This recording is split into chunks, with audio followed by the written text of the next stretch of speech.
Holy crap. People persist in doubting the evidence.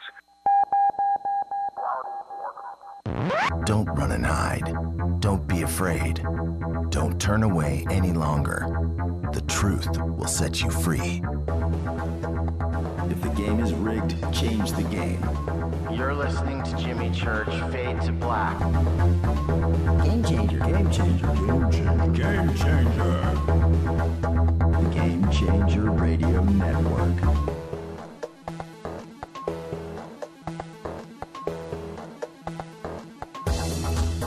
Recruiting all of our insiders towards Jimmy Church. And now, your host, the captain of conspiracy, the prince of paranormal. This ain't your daddy's radio network show. This is Jimmy Church, Fade to Black.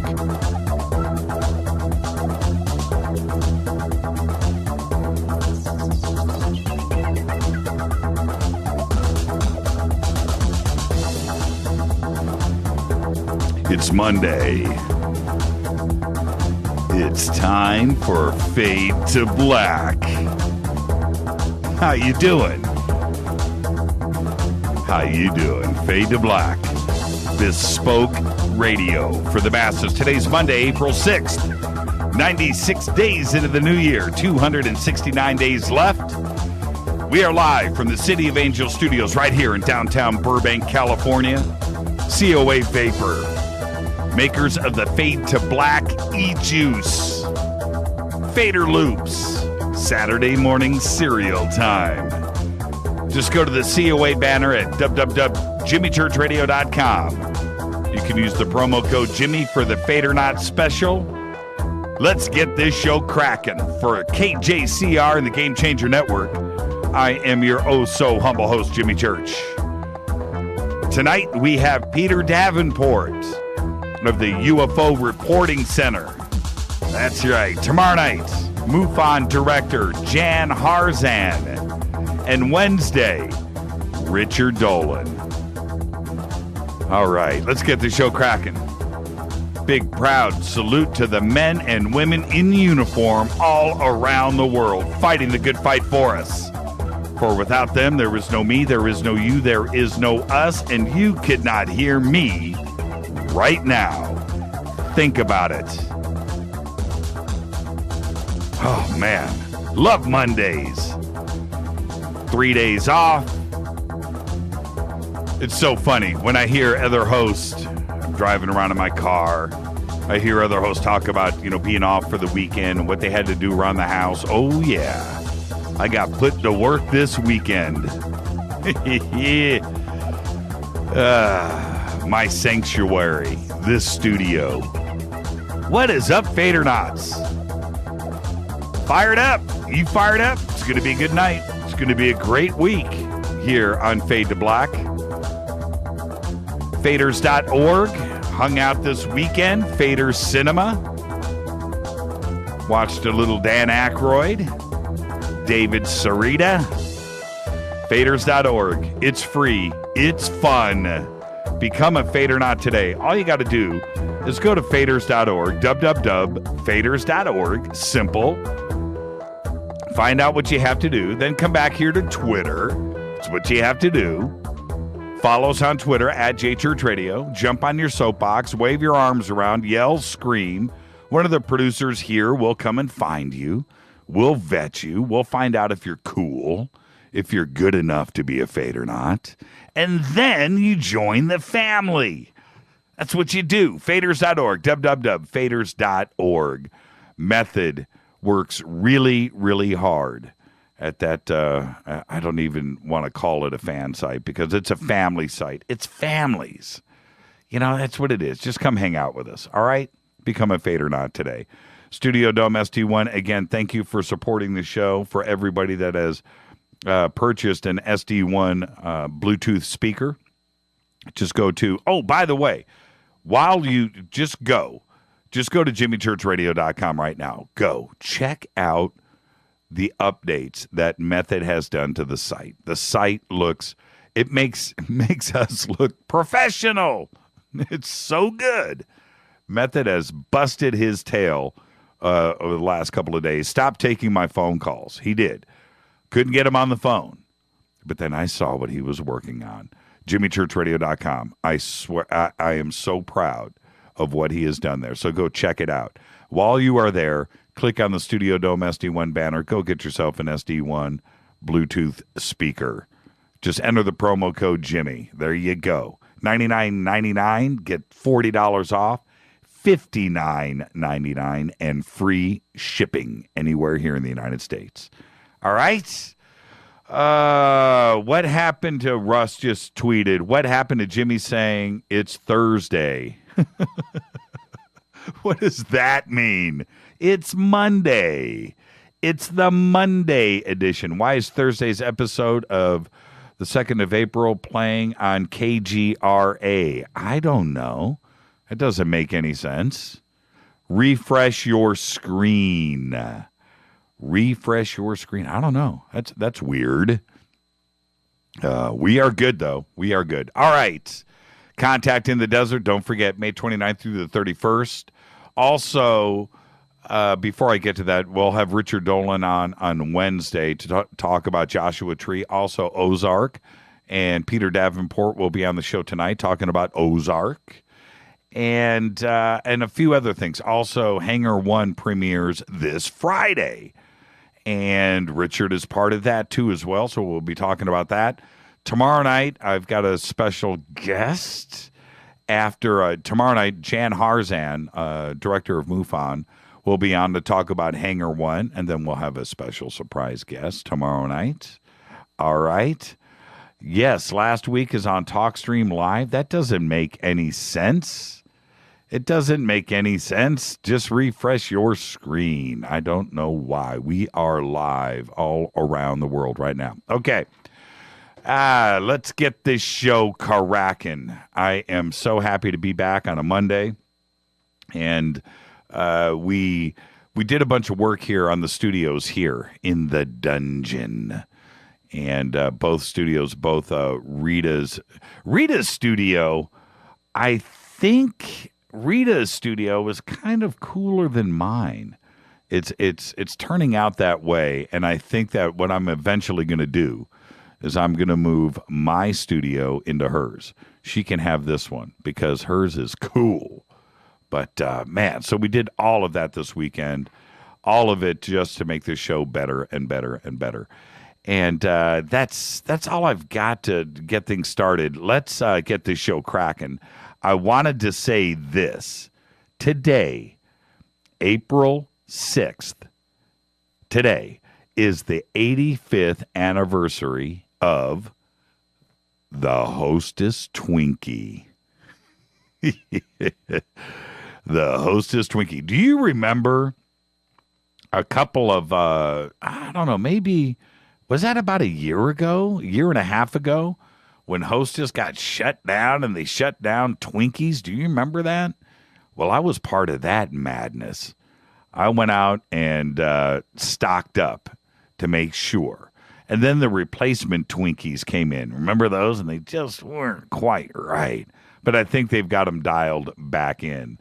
Love my Hostess Twinkies. There's something about petroleum jelly cream, whatever they make that cream out of, man. I had heard once that they made it out of oil and petroleum byproducts, and I just didn't care. Love my Hostess Twinkies. Today, frontman for the Pixies, Black Francis, is 50 years old. And then, and I stopped and thought, didn't they do, was it Black Francis that did the cover of the Mary Tyler Moore Show? And, or was it Husker Du? And I was thinking, I don't know. I don't know. Was it Husker Du or was it Black Francis that did the cover of Mary Tyler Moore? I mean, the more that I think about it, it might have been Husker Du. Might not have been Black Francis. And if I'm wrong, it's the way it goes. It's still a good cover. Also today, actor Billy D. Williams is 78 years old. And you make the cut. You make the cut for just being Billy D, number one. Number two, you make the cut because you played Lando in Star Wars, Episode 5, Episode 6. All right, got it fixed. Not sure why our code was replaying last week's show. That's not on me. That's on the network. KGRA on the case. Ray's Hobbs. Ray's gonna have a heart attack. Oh, man. Don't worry, everybody. It's all good. It's all good. Also, today, actress Mary Lou Henner is 63 years old. And for those of you not old enough to remember, Mary Lou Henner was one of the most famous people in America for a couple of seasons when she played Elaine Nardo on Taxi. Wonder what Mary Lou's up to these days. She's funny. She was good. Also today, actor Michael Rooker, one of my favorites. Oh, man. Michael Rooker is 60, plays Merle Dixon on The Walking Dead, but he was also in Guardians of the Galaxy. And one of my favorite roles, he was in the movie, if you've never seen it, check it out, Slither, about the alien snakes. Remember that movie? If you didn't see, check it out. Slither. Classic drive-in movie type horror flick, alien flick. And he played the snake, like the head alien snake. I don't want to give it away, but it's a really cool movie. Slither. Michael Rooker. Also Stargate SG-1. And he was in Mallrats. Love Michael Rooker. Love me some Rooker. Our dead guy's birthday today. Painter Raphael. Little moment of silence. 1483 to 1520. Died at the age of 37. Raphael, Michelangelo, Leonardo da Vinci. Those three cats are considered the three most important artists of the High Renaissance. And he certainly left his touch on Rome. Raphael, one of the greats. And then one of the strangest factoids that I can do on my little birthday stretch that I do at the front of every show. I try to find something interesting, but Raphael, this is crazy. On March 22nd in the year 1520, he fell ill. He went into a fever. And then 15 days later, he died on his birthday, April 6th. 1520. So, our dead guy's birthday today and our dead guy's death day today are one and the same, April 6th. That's right. Raphael died 15 days later on his birthday. But he had time enough to A, confess all of his sins, B, write a will, and C, give away his artist studio. He got all his stuff. He had 15 days to clean it up. Now, there are rumors, and you have to go and check this out, but there are rumors that he fell ill on March 22nd. After March 21st, he had an all-night sexcapade. He had crazy sex all night long. On the morning of the 22nd, he got his fever. And then, because of how it happened and the way it went down, because it was with his mistress and not his fiancée, that's a whole nother story. But he decided not to tell the doctors what happened. So he just got sick and died. He never got treated for anything. And that's how he died on his birthday 15 days later, Raphael. And that, my friends, is why you Fadernauts come to this show every night. So that's like the best 5 minutes of radio right there. The birthdays. This is Fade to Black. I'm your host, Jimmy Church. Tonight, Peter Davenport will be with us, the National UFO Reporting Center director. It's going to be a great show. When I come back after this short break, all of the news that you know nothing about. It's Fade to Black. I'm your host, Jimmy Church. Welcome to everybody listening all around the world, all across the United States, hither, tither, to and fro, back and forth, east and west, north and south, far and near. Welcome This is Fade to Black. I'll be back right after this. Stay with us.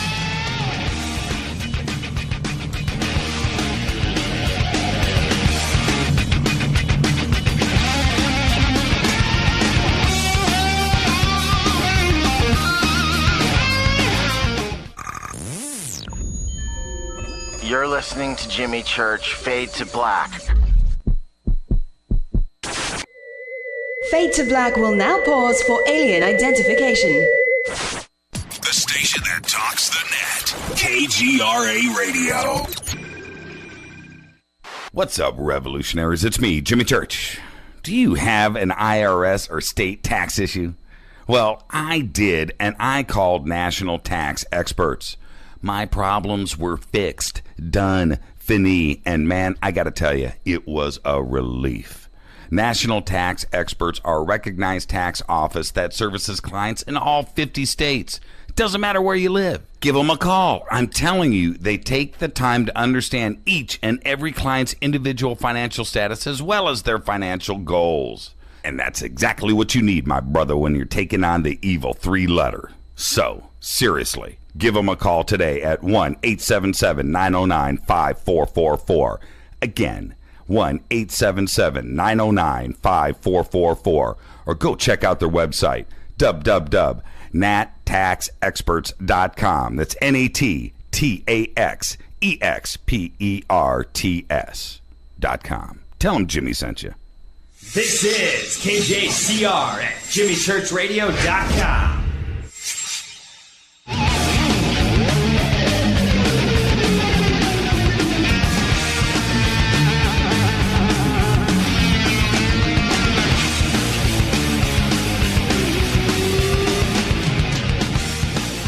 All right, everybody, welcome back. Fade to Black. Bespoke radio for the masses on the Game Changer Network. KGRA The Planet. We are live from Burbank, California. Always remember, we've got streams going out. And we're depending on technology, but it's all good. It is Monday. Tonight, Peter Davenport. New Fork, National UFO Reporting Center. He'll be with us in just a few minutes, but right now, it is all of the news that you know nothing about. You ready? All right, Fadernauts. You guys are quick, too. I'm watching Twitter here just blast, and you got Mary Lou Henner in there. You got a shot from Taxi. You got Raphael up there. I mean, Mark Dunbar and Bob, you guys are quick, man. You guys are really quick on the draw. Just amazing. All right, let's get to the news. What if you could check into a hotel, have your luggage carried to your room, and order your coffee, all with the help of robots? A new hotel at a theme park in Nagasaki, Japan, hopes to make that dream a reality. It's called the Henna Hotel, which means strange hotel, will be partially staffed by androids that work as reception attendants, robot waiters, cleaning staff, cloakroom attendant. That's right. Developed by Japan's Osaka University, manufactured by the Japanese robotics company Kokoro, many of the Actroid robots resemble a young Japanese woman. The bots will be able to speak Japanese, Chinese, Korean, and English, make hand gestures, and pull off hand gestures. That's right. And pull off somewhat creepy feat of mimicking eye movements.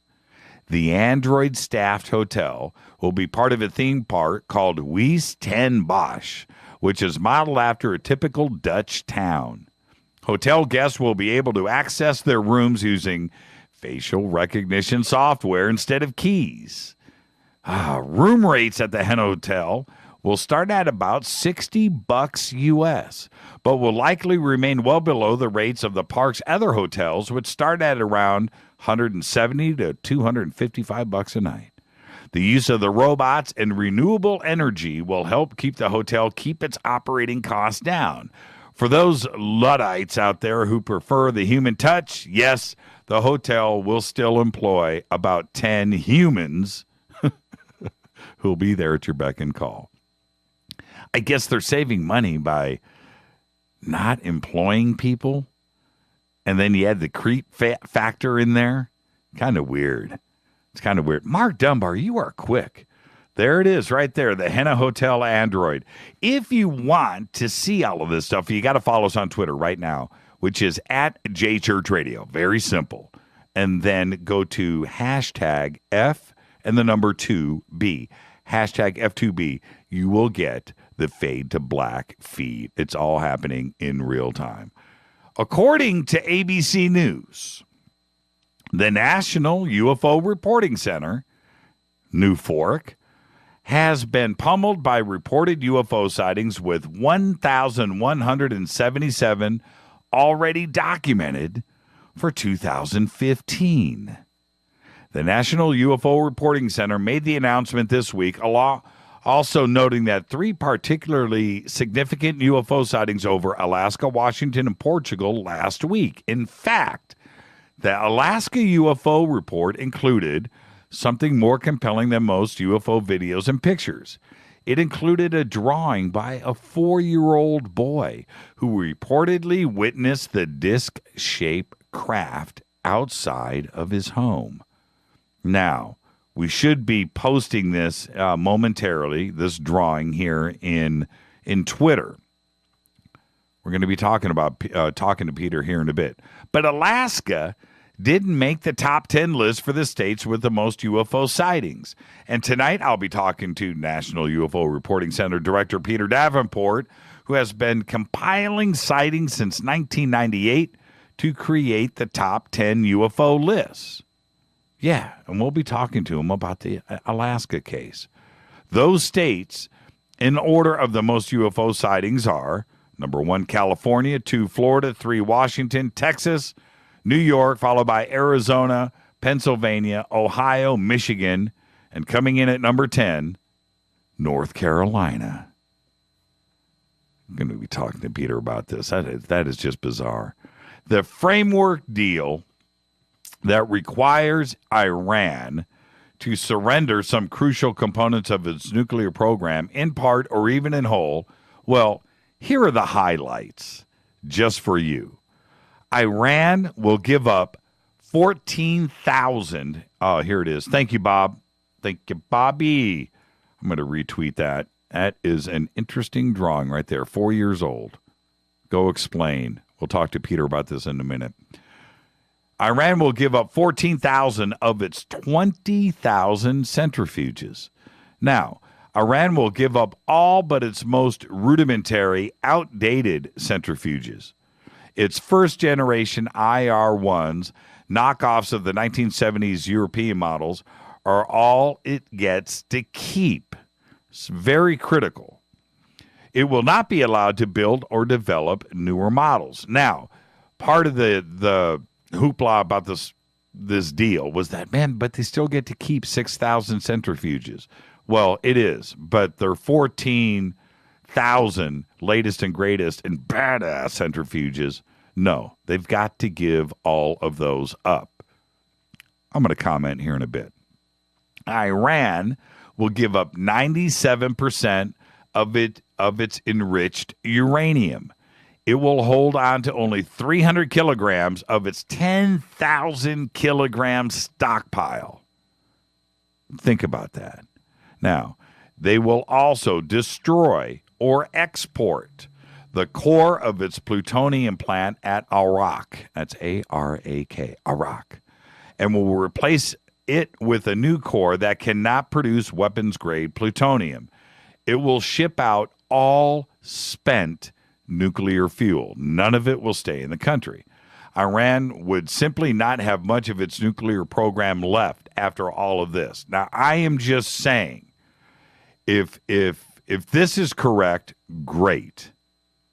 I don't know about the 300 kilograms. Is it enough to make a bomb, a small bomb, suitcase bomb? I don't know. Can they still enrich that enough? I don't know. But if this is if this sticks, if this is indeed really what's going on, maybe we're okay.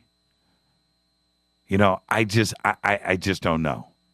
But when you read it like this, which contradicts all of the other conspiracy-driven stuff that's out there, then are we okay? I want your comments. Send me an email, jimmy@jimmychurchradio.com. You can also comment right now at hashtag F2BQ. That's the comment section on TweetDeck. Follow us on Twitter at JChurchRadio. There are lots of apps out there. There's lots of them. But how many of them might help you save the world from total destruction? The answer is, well, none but this one. At this month's South by Southwest Festival in Austin, Texas, Tejas, NASA announced the release of a desktop software that lets citizen scientists identify asteroids that might be careening toward Earth. Using the Asteroid Data Hunter app, which is free and can be used on any desktop or laptop computer, amateur astronomers can analyze images from their backyard telescopes. And if anything unexpected shows up, the app offers a way to report it to the Minor Planet Center at Harvard-Smithsonian Center for Astrophysics in Cambridge, Massachusetts. The center confirms and archives new discoveries, and we can only hope that it will alert the appropriate authorities if some hunk of space rock is getting ready to crash into Earth. The app is based on an algorithm developed in partnership with the Planetary Resources of Redmond, Washington, as part of NASA's Asteroid Grand Challenge. Just go to www.nasa.gov. Look under missions and get your software. The final frontier will soon get a dose of green. Aerojet Rocketdyne, right here in Southern California in Rancho Cordova, has been awarded $1.2 million by the Defense Department to develop green propellant. That's right. The goal is to come up with a more environmentally benign alternative to hydrazine, the liquid propellant that now powers most of the propulsion system used in satellites and space missions, including Mars Curiosity.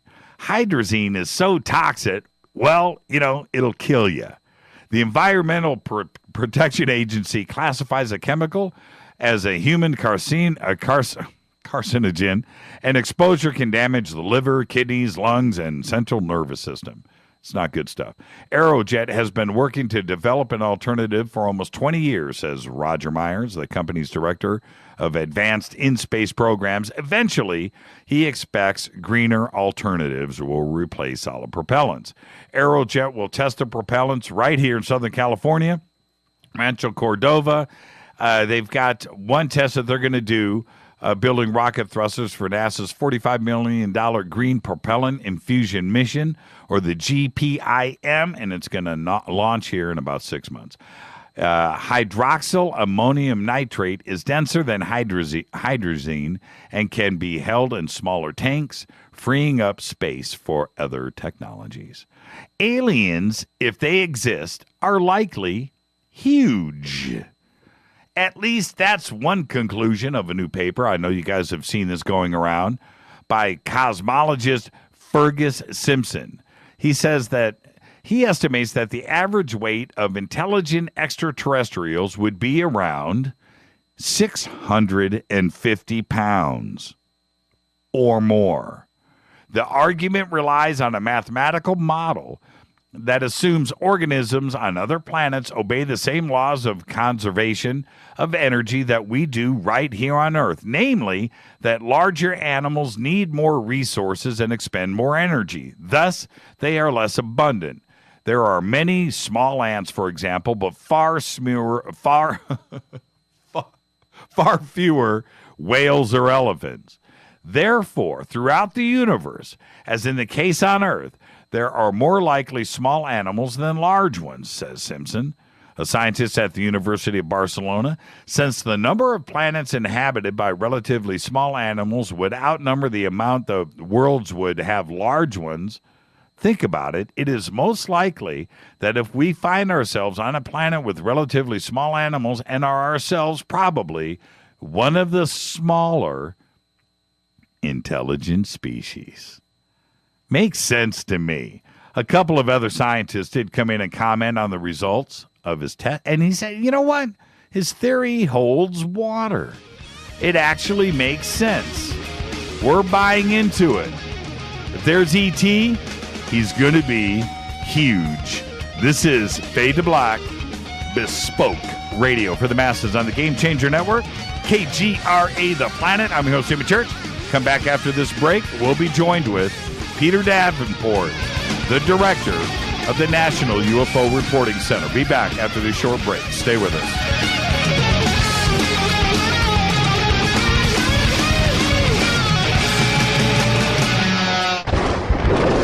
This is Fade to Black with Jimmy Church on the Game Changer Radio Network and KGRA, the Global Radio Alliance. The station that talks the net. KGRA Radio. Hi, this is Jimmy Church of Fade to Black. Today, everybody, the Fadernauts and planet Earth is vaping, and I'm very proud to announce our very own e-juice. When we were approached by City of Angels Vapor about Fade to Black e-juice, I wanted to make sure that it was the very best and that the flavors were something that I could create myself, and we did just that. Introducing Fade to Black Fader Loops. This will take you right back to Saturday morning cartoons and your favorite bowl of fruity, loopy cereal. Just click on the banner or go to www.coavapor.com. Enter the promo code Jimmy for the Fader Not special. That's www.coavapor.com. Go back, Lee Tappy.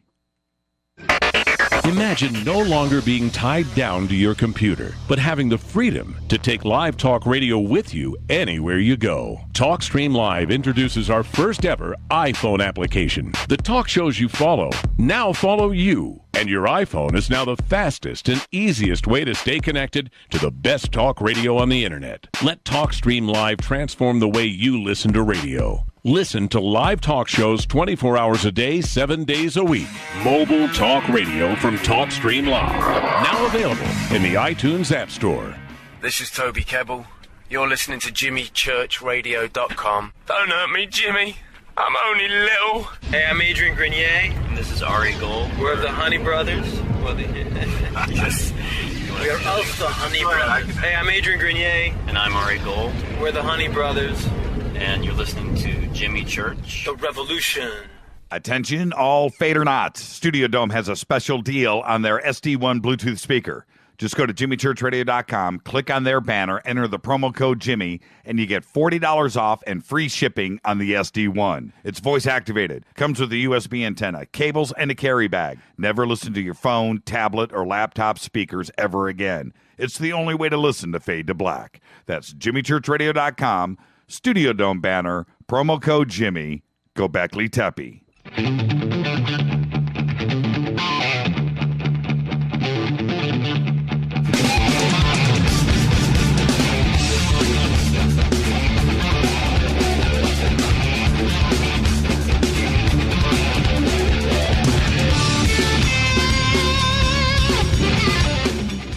All right, everybody, welcome back. Fade to Black, bespoke radio for the masses. Tonight, Peter Davenport of the UFO Reporting National UFO Reporting Center. Tomorrow night, MUFON director Jan Harzan will be joining us. And Wednesday, Richard Dolan will be with us once again. Tonight, the call-in number 323-825-5045. You can Skype in Fade to Black 14. We'll do that after the second segment. We'll open up the phone lines. Peter Davenport has been the director of the National UFO Reporting Center since 1994. In addition to being the director of the National UFO Reporting Center, Peter has served as the director of investigations for the Washington chapter of MUFON. Peter experienced his first UFO sighting over the St. Louis Municipal Airport in the summer of 1954. Tonight I'm going to talk to Peter about that sighting. And he investigated his first UFO case during the summer of 1965 in Exeter, New Hampshire. Peter received his undergraduate education at Stanford University in California, where he earned his bachelor's degrees in both Russian and biology, as well as the translator's certificate in Russian translation. His graduate education was completed at the University of Washington in Seattle, where he earned an MS degree in genetics and biochemistry of fish from the College of Fisheries, as well as an MBA degree in finance and international business from the Graduate School of Business. In 1986, Peter was a candidate for the Washington State Legislature, and in 1992, he was a candidate for the U.S. House of Representatives. I'd like to welcome, for the first time here on Fade to Black, Mr. Peter Davenport. Peter, how are you tonight, sir? Boy, I'm doing well, and thank you for that nice introduction, Jimmy. It's great to be here. I'm excited. I'm honored to be on your program, and I hear you're going to have Jan Harzan and Richard Dolan on. Boy, it's an honor to be scheduled so closely to those two fine gentlemen. Well, you know, without you, there is no Jan and there is no Richard Dolan. So you really need to look at the respect that we have for you. Those are kind words, but those two guys are very, very capable, very knowledgeable in the UFO field, and I'm delighted to be among their ranks in ufology because they do a very good job. And you're right. And I think that we have had in the 2000s, leading up, we're in 2015, but we've seen a very, very strong resurgence of not only ufology but the respect. And it's guys like yourself and Jan and Richard Dolan and other researchers out there, because we kind of might have hit a little lull there in the early 2000s. And how do you explain, just like the story that I did leading into this, the amount of sightings? Because that's exactly what you do, and you see. I want to talk about MUFON here in a second, and Hangar 1 launches this Friday too as well. We'll talk about the difference between New Fork and MUFON, but how do you explain this uptick in sightings? That's one thing. It's a good question. It's one thing I ruminate on all the time, Jimmy, is why things take place the way they do in the field of ufology. You are correct, and our listeners can satisfy themselves with this. They can go to our website, ufocenter.com, and just look at all the reports categorized month by month by month. Last month we had, in March, I think about 400 or 500 reports. July of last year we had almost 1,100. It's a question that journalists ask all the time, why this fluctuation in the volume of reports, but it can be due to any of many things. Can be due to programs like this or specials on UFOs that cause people to become aware of the National UFO Reporting Center or MUFON, and so they suddenly decide to submit their report. But it does fluctuate. The volume of reports fluctuates for sure, and it's one of the many mysteries about ufology. You never know, do you, each day well, of course you don't, but I mean, does it surprise you, the reports that come in and what kind they are? I mean, I guess what I'm saying, you've seen it all for so many years now. It's, over 20 years. Right. Do you ever get surprised? No, not really. I think I've heard almost everything. And I've actually may have become a little bit jaded in this job because I've heard so many different stories. And most of all, what is really troubling is about somewhere between 40 and 60% of the telephone calls I receive are just prank calls from young Americans who call our hotline and just scream quadruple X-rated profanity. It's hard to put up with a lot of that without sort of recoiling from it. But the one thing I can say, from time to time, I think I do see trends that occur. Probably the biggest trend that has occurred in the last 3 years is the sudden uptick in the number of reports of clusters of red, orange, and yellow fireballs. In fact, a couple years ago, I did couple articles on this phenomenon We have no idea what these things are. I'm going to be talking about them at a UFO conference later this week. In fact, this Friday I'll be down at the Ozark Mountain UFO conference, and I'll be talking about that phenomenon.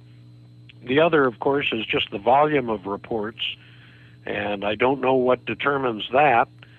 There are a lot of things that take place that seem to be very real, but for which we have no explanation. We, here on this show, I get, once in a while, it'll be live. I'll have somebody call in and go, something's going on right now. And I've actually had that happen. And I get quite a few calls each week when we open up the lines about different reports around the country. What would you recommend to our listeners? Should they, what's the process? Should they contact you first? Should they contact their local MUFON representative? Or do both? What should happen first? Yes. You bet. I don't wish to be in opposition to MUFON because they do a very good job. That organization has a lot of very, very capable people in it. In fact, I talk frequently and work in conjunction with James Clarkson, who is the state director for the Mutual UFO Network in the state of Washington. Right. We compare notes often. And also, it's worth noting that I think there are enough UFO reports out there to keep a couple dozen organizations like MUFON or the National UFO Reporting Center busy on a full-time basis. There are a lot of reports out there, and your listeners may be a little surprised, Jimmy, to hear me say that my estimate is that out of somewhere between 10,000 and 20,000 UFO sightings that occur, only one of those will ever get reported to an organization like the National UFO Reporting Center or MUFON. I strongly suspect that the overwhelming majority, 99.99% of all reports, or I should say all sightings of what people think almost certainly was a UFO, never get reported. They never see the light of day. Now, people might talk about it with the bartender or their friend or a family member, but that's a far cry from getting them to sit down for 10 or 15 minutes and writing out a description of what they saw so that that information can be preserved and also shared with the public, the world's public. So, I'm guilty of that myself, Peter. I am, and I've had three real honest, real deal sightings. And the first one, I was up in Monterey, goofing around on the beach. I got a picture of it, but it went unreported. In fact, I didn't even speak about it probably for 10 years. And but I do have the picture. The second sighting that I had was right here in Burbank. With my wife, we saw it. Now, what I did do, Steve Murillo over at MUFON, and I immediately that night, Wolf McCarran over at MUFON, when we saw it, I called. It was at 10:30 at night, and I called Wolf, and I was like, "We just saw something," and which we did, and it was pretty dramatic, but I didn't follow up. I followed up in the media looking for other reports of it. But I didn't document it, and I didn't follow through, and I'm guilty of that myself. I feel badly about it. I look back now, knowing I had MUFON on the phone, but I didn't follow through. And then the last sighting that I had, which was about 2 years ago, again here in the Valley, did not report that either. And I was with another, about a half a dozen people at a car lot, and we were all stood and watched this for about 15 minutes. But again, not to drag this on, but I'm guilty of it too. And all we need to do is just take the next step. Call New Fork. That's all you have to do. Get the reporting done while it's still fresh in your mind. Yeah. That's the hardest part of my job, is trying to convince the American people to write things down.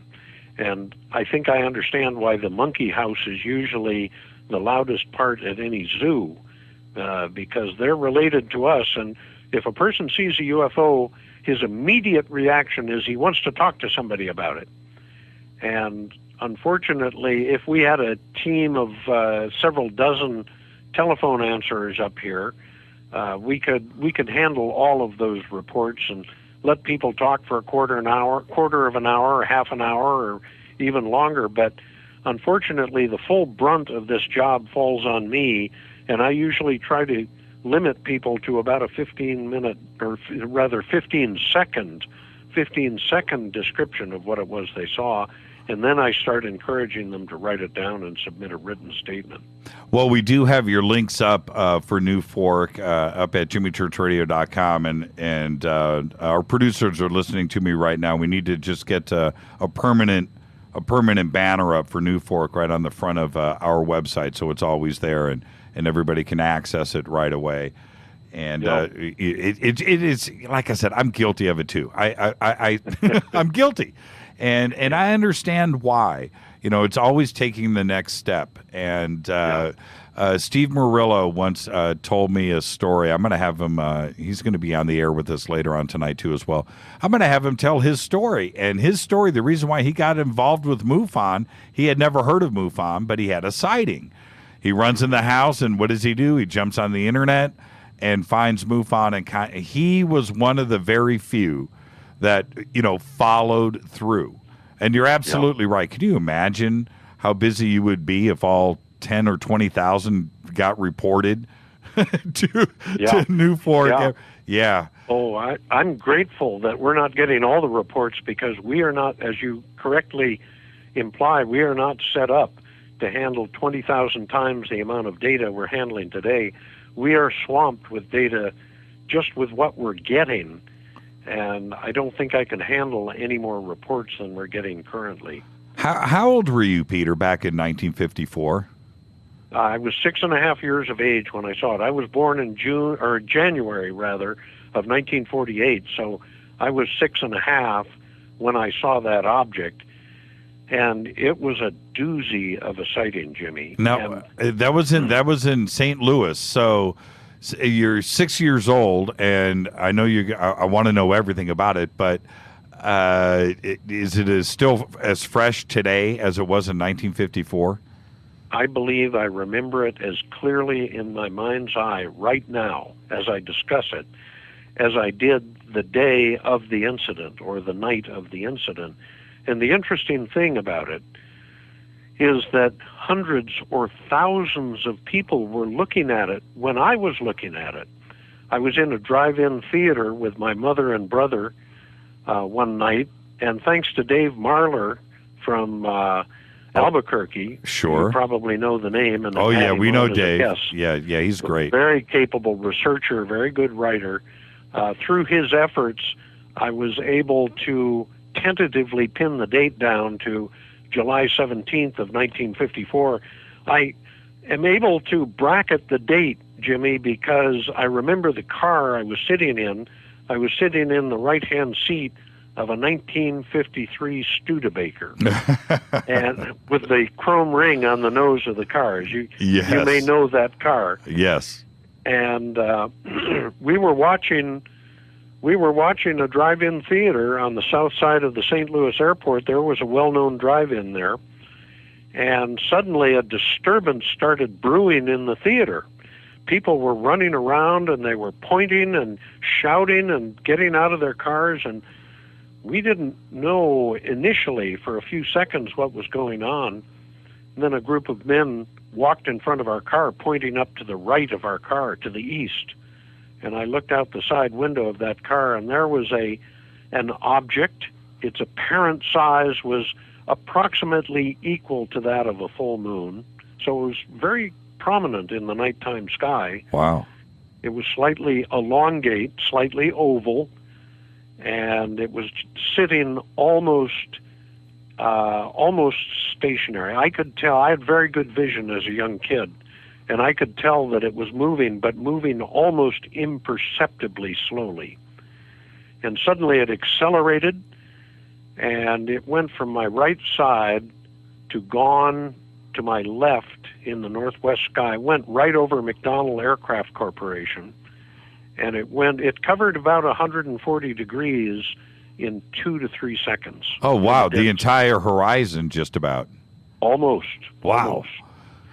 And it did an S-shaped curve. It was not as though it was a straight line. It followed an S-shaped curve across the sky, and then it was gone. We saw it. I don't think we saw it for more than 10 seconds, maybe half that. But it was quite a sighting. And the interesting thing, the thing that interests me as much as the UFO phenomenon, Jimmy, is human reaction to UFOs. That was my next question. What happened?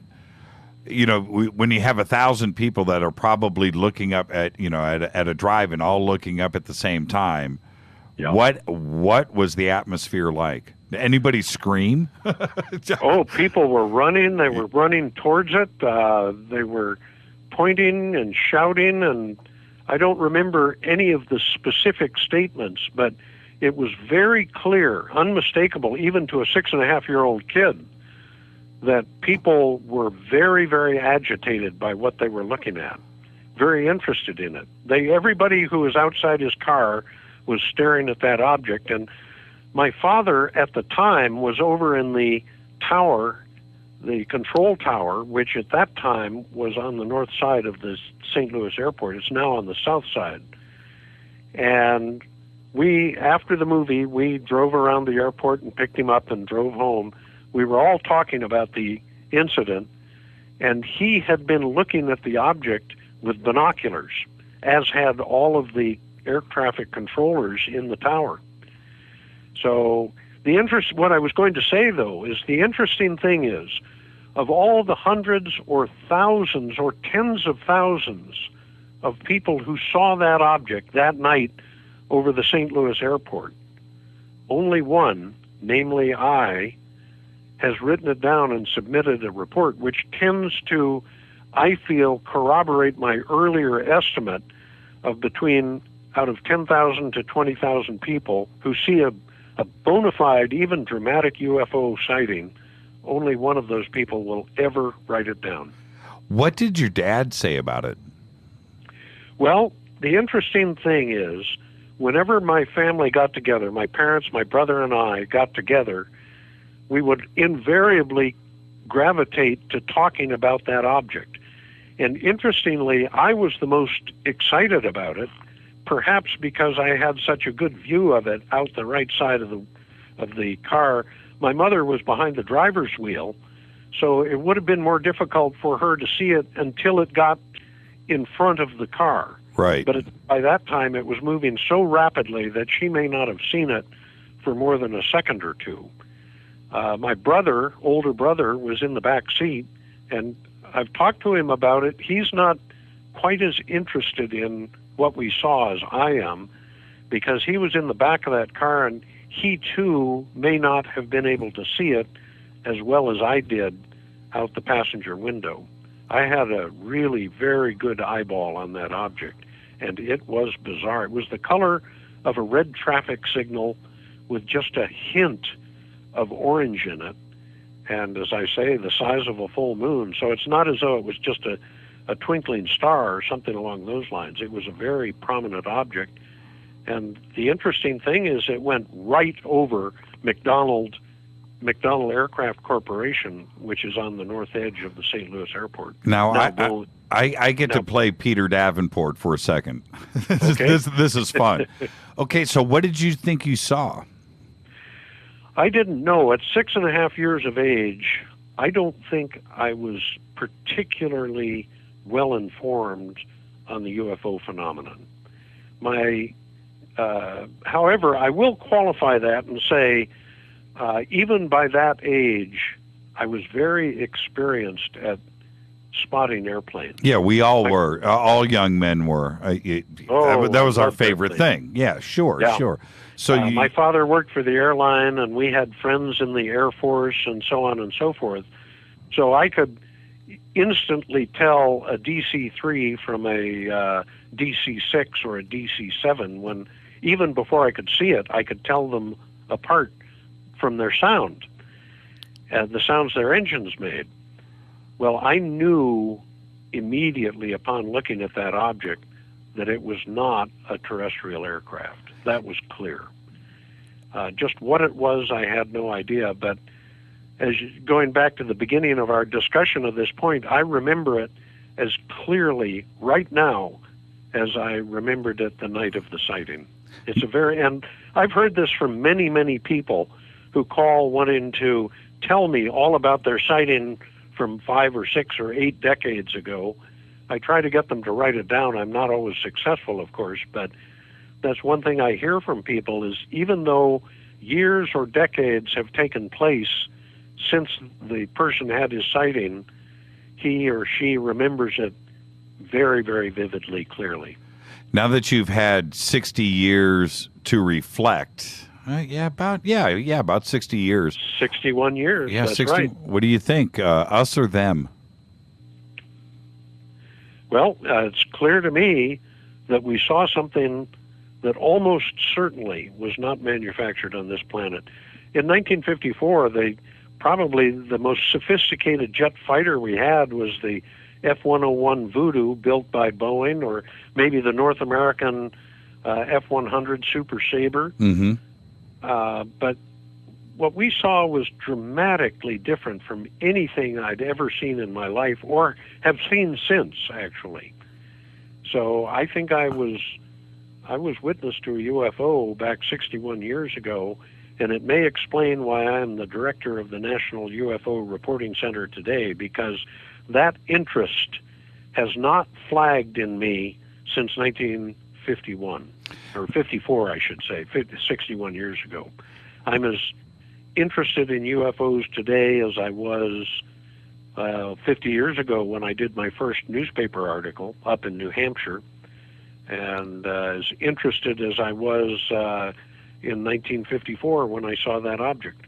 Now, we're up against a break, so when we come back after the break, I want you to think about this. This will be the question when we come back. Okay. Out of all of the cases, if you were going to go to federal court and you had to present the one case, the definitive situation, and you were going to slide that across to the judge and go, here you go.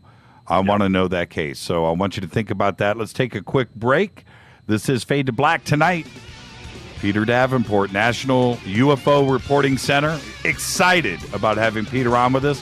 And then we're going to go through a bunch of the recent sightings. One that was right here in Burbank about 2 weeks ago. I can't wait to talk about this. We'll be back right after this. Stay with us.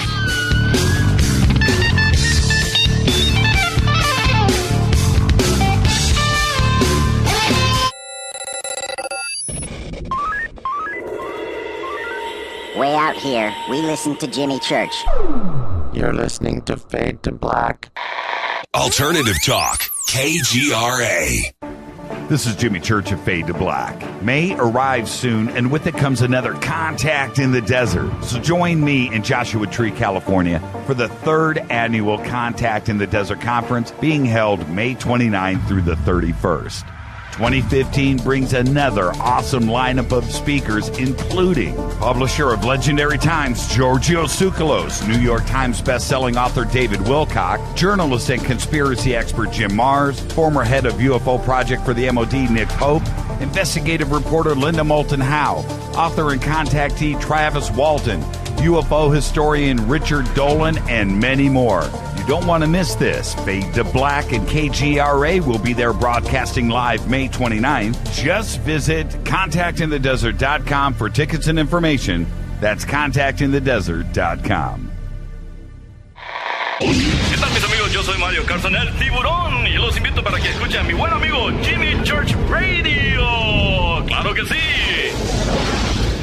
Did you ever turn to your radio for your favorite talk show to find that it's been preempted for this? In the air, to deep right center. Back goes Lewis to the wall, and it's out of here! Or this? And I'm ashamed of you, Hillary, for voting for it. Do you have a favorite talk radio program that's not available in your city? Just go to TalkStreamLive.com for links to the best streaming talk radio shows. At TalkStream Live, you will find live talk shows 24 hours a day, 7 days a week. All your favorites are here. With such a large selection, you will also discover some new favorites. On the go and still want to listen? With the mobile smartphone, simply type TalkStream Live on your internet browser. Now you can take internet radio with you. You will also find hundreds of music, news, and sports streams. Best of all, the TalkStream Live directory is free and there's never a login required. Remember TalkStreamLive.com, the fastest route between you and your favorite talk radio show.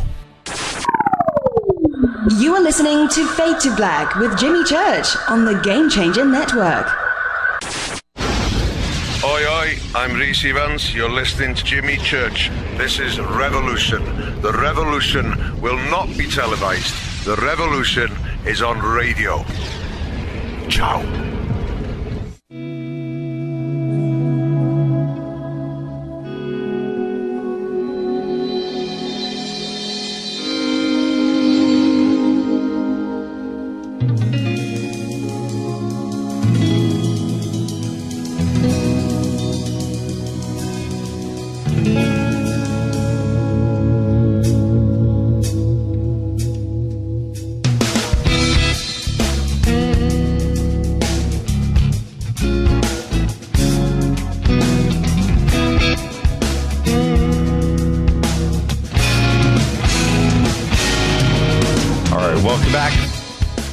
To Black, bespoke radio for the masses. I'm your host, Jimmy Church. Tonight, Peter Davenport of the National UFO Reporting Center. Tomorrow night, MUFON Director Jan Harzan will be with us. And then Wednesday, Richard Dolan. Peter, right before the break, I had asked you to think about what's the one definitive case that you would present in federal court if you were so asked. Yeah. Well, as soon as you asked the question, I knew my answer. And the answer is that I would cite the Phoenix Lights case of March 13th, 1997. Most people associate the Phoenix Lights properly with Phoenix, Arizona. But in point of fact, that incident started over Nevada, over Henderson, Nevada. And there were also reports over New Mexico and maybe from other states as well. But that was the biggest, most dramatic, longest-term UFO event that I've handled, I believe I'm correct in saying, since I started, since I took over the National UFO Reporting Center. It was just an immense event, and what many people don't recognize to this day, despite my efforts to bring it to everybody's attention, is President William Jefferson Clinton may have been injured as an indirect result of that UFO sighting. That was the night, and you may remember this incident, Jimmy, that was the night that President Clinton was overnighting at the home of Greg Norman, the professional golfer, they were overnighting at Greg Norman's home in Florida. They had spent the day golfing, and the president allegedly was injured at about 11:35 p.m. East Coast time that night. Well, the interesting thing is the Phoenix Lights occurred. One of the objects was intercepted by two F-15C fighter aircraft, which I have reason to believe may have chaperoned the president from Washington, D.C. down to Florida earlier that day, and then they landed at Luke Air Force Base after they dispersed. Well, those two aircraft were launched and they intercepted an object over the home of Sue Watson, one of the witnesses, one of the many witnesses that night. And when those aircraft landed, the U.S. Air Force declared a Defense Condition 3. They went directly, we're told, from DEFCON 5, which is normal peacetime status, to DEFCON 3, skipping Defense Condition 4 altogether. And it was at just that instant that the President of the United States, we are told, injured the ligaments in his knee so severely that he had to be flown back to Washington, D.C. Well, the question I ask is, first of all, whether the president was injured at all, or whether this report might have been a ruse to keep the attention of the journalists off the fact that all of this occurred in Florida at almost exactly the same time as the UFO sighting occurred over Phoenix, or whether the president was being evacuated from where he was at Greg Norman's home to a waiting vehicle to get him to a military safe area in response to the declaration of DEFCON 3. Yeah, there are no coincidences, are there? In my opinion, in this case, it is not a coincidence. If it is, that's a lot of coincidences to be happening all at once, a lot of things to be taking place that seem to be, in my opinion anyway, definitely related. And it was just about a year ago, I think it was April 2nd of last year, that President Clinton was on a late-night television talk show, and he, just out of the blue, started talking about UFOs. I wish I'd been there. I wish I'd been a guest on that same program, because I would have confronted him with this data and said, Mr. President, were you injured as a result of the declaration of a DEFCON 3 or as a result of the Phoenix Lights UFO event? I think these people are lying through their teeth to us Americans, and this is altogether unacceptable, in my opinion. Yeah, that video is pretty telling with him on the Jimmy Kimmel Show, because he fidgeted. He was, you could just tell he was not comfortable with the subject. He was fidgeting. You know, he was nervous. He was very uncomfortable with that. That night of the Phoenix Lights, by the way, I was in Phoenix that evening, that Thursday. I flew back to L.A. on Friday, came into my house that night, turned on the TV, and there it was on the news. And so you must have been indoors. Huh? I was so angry, Peter. I was so I sat there and thought about where I was the night before and how I could have possibly missed it, but I did.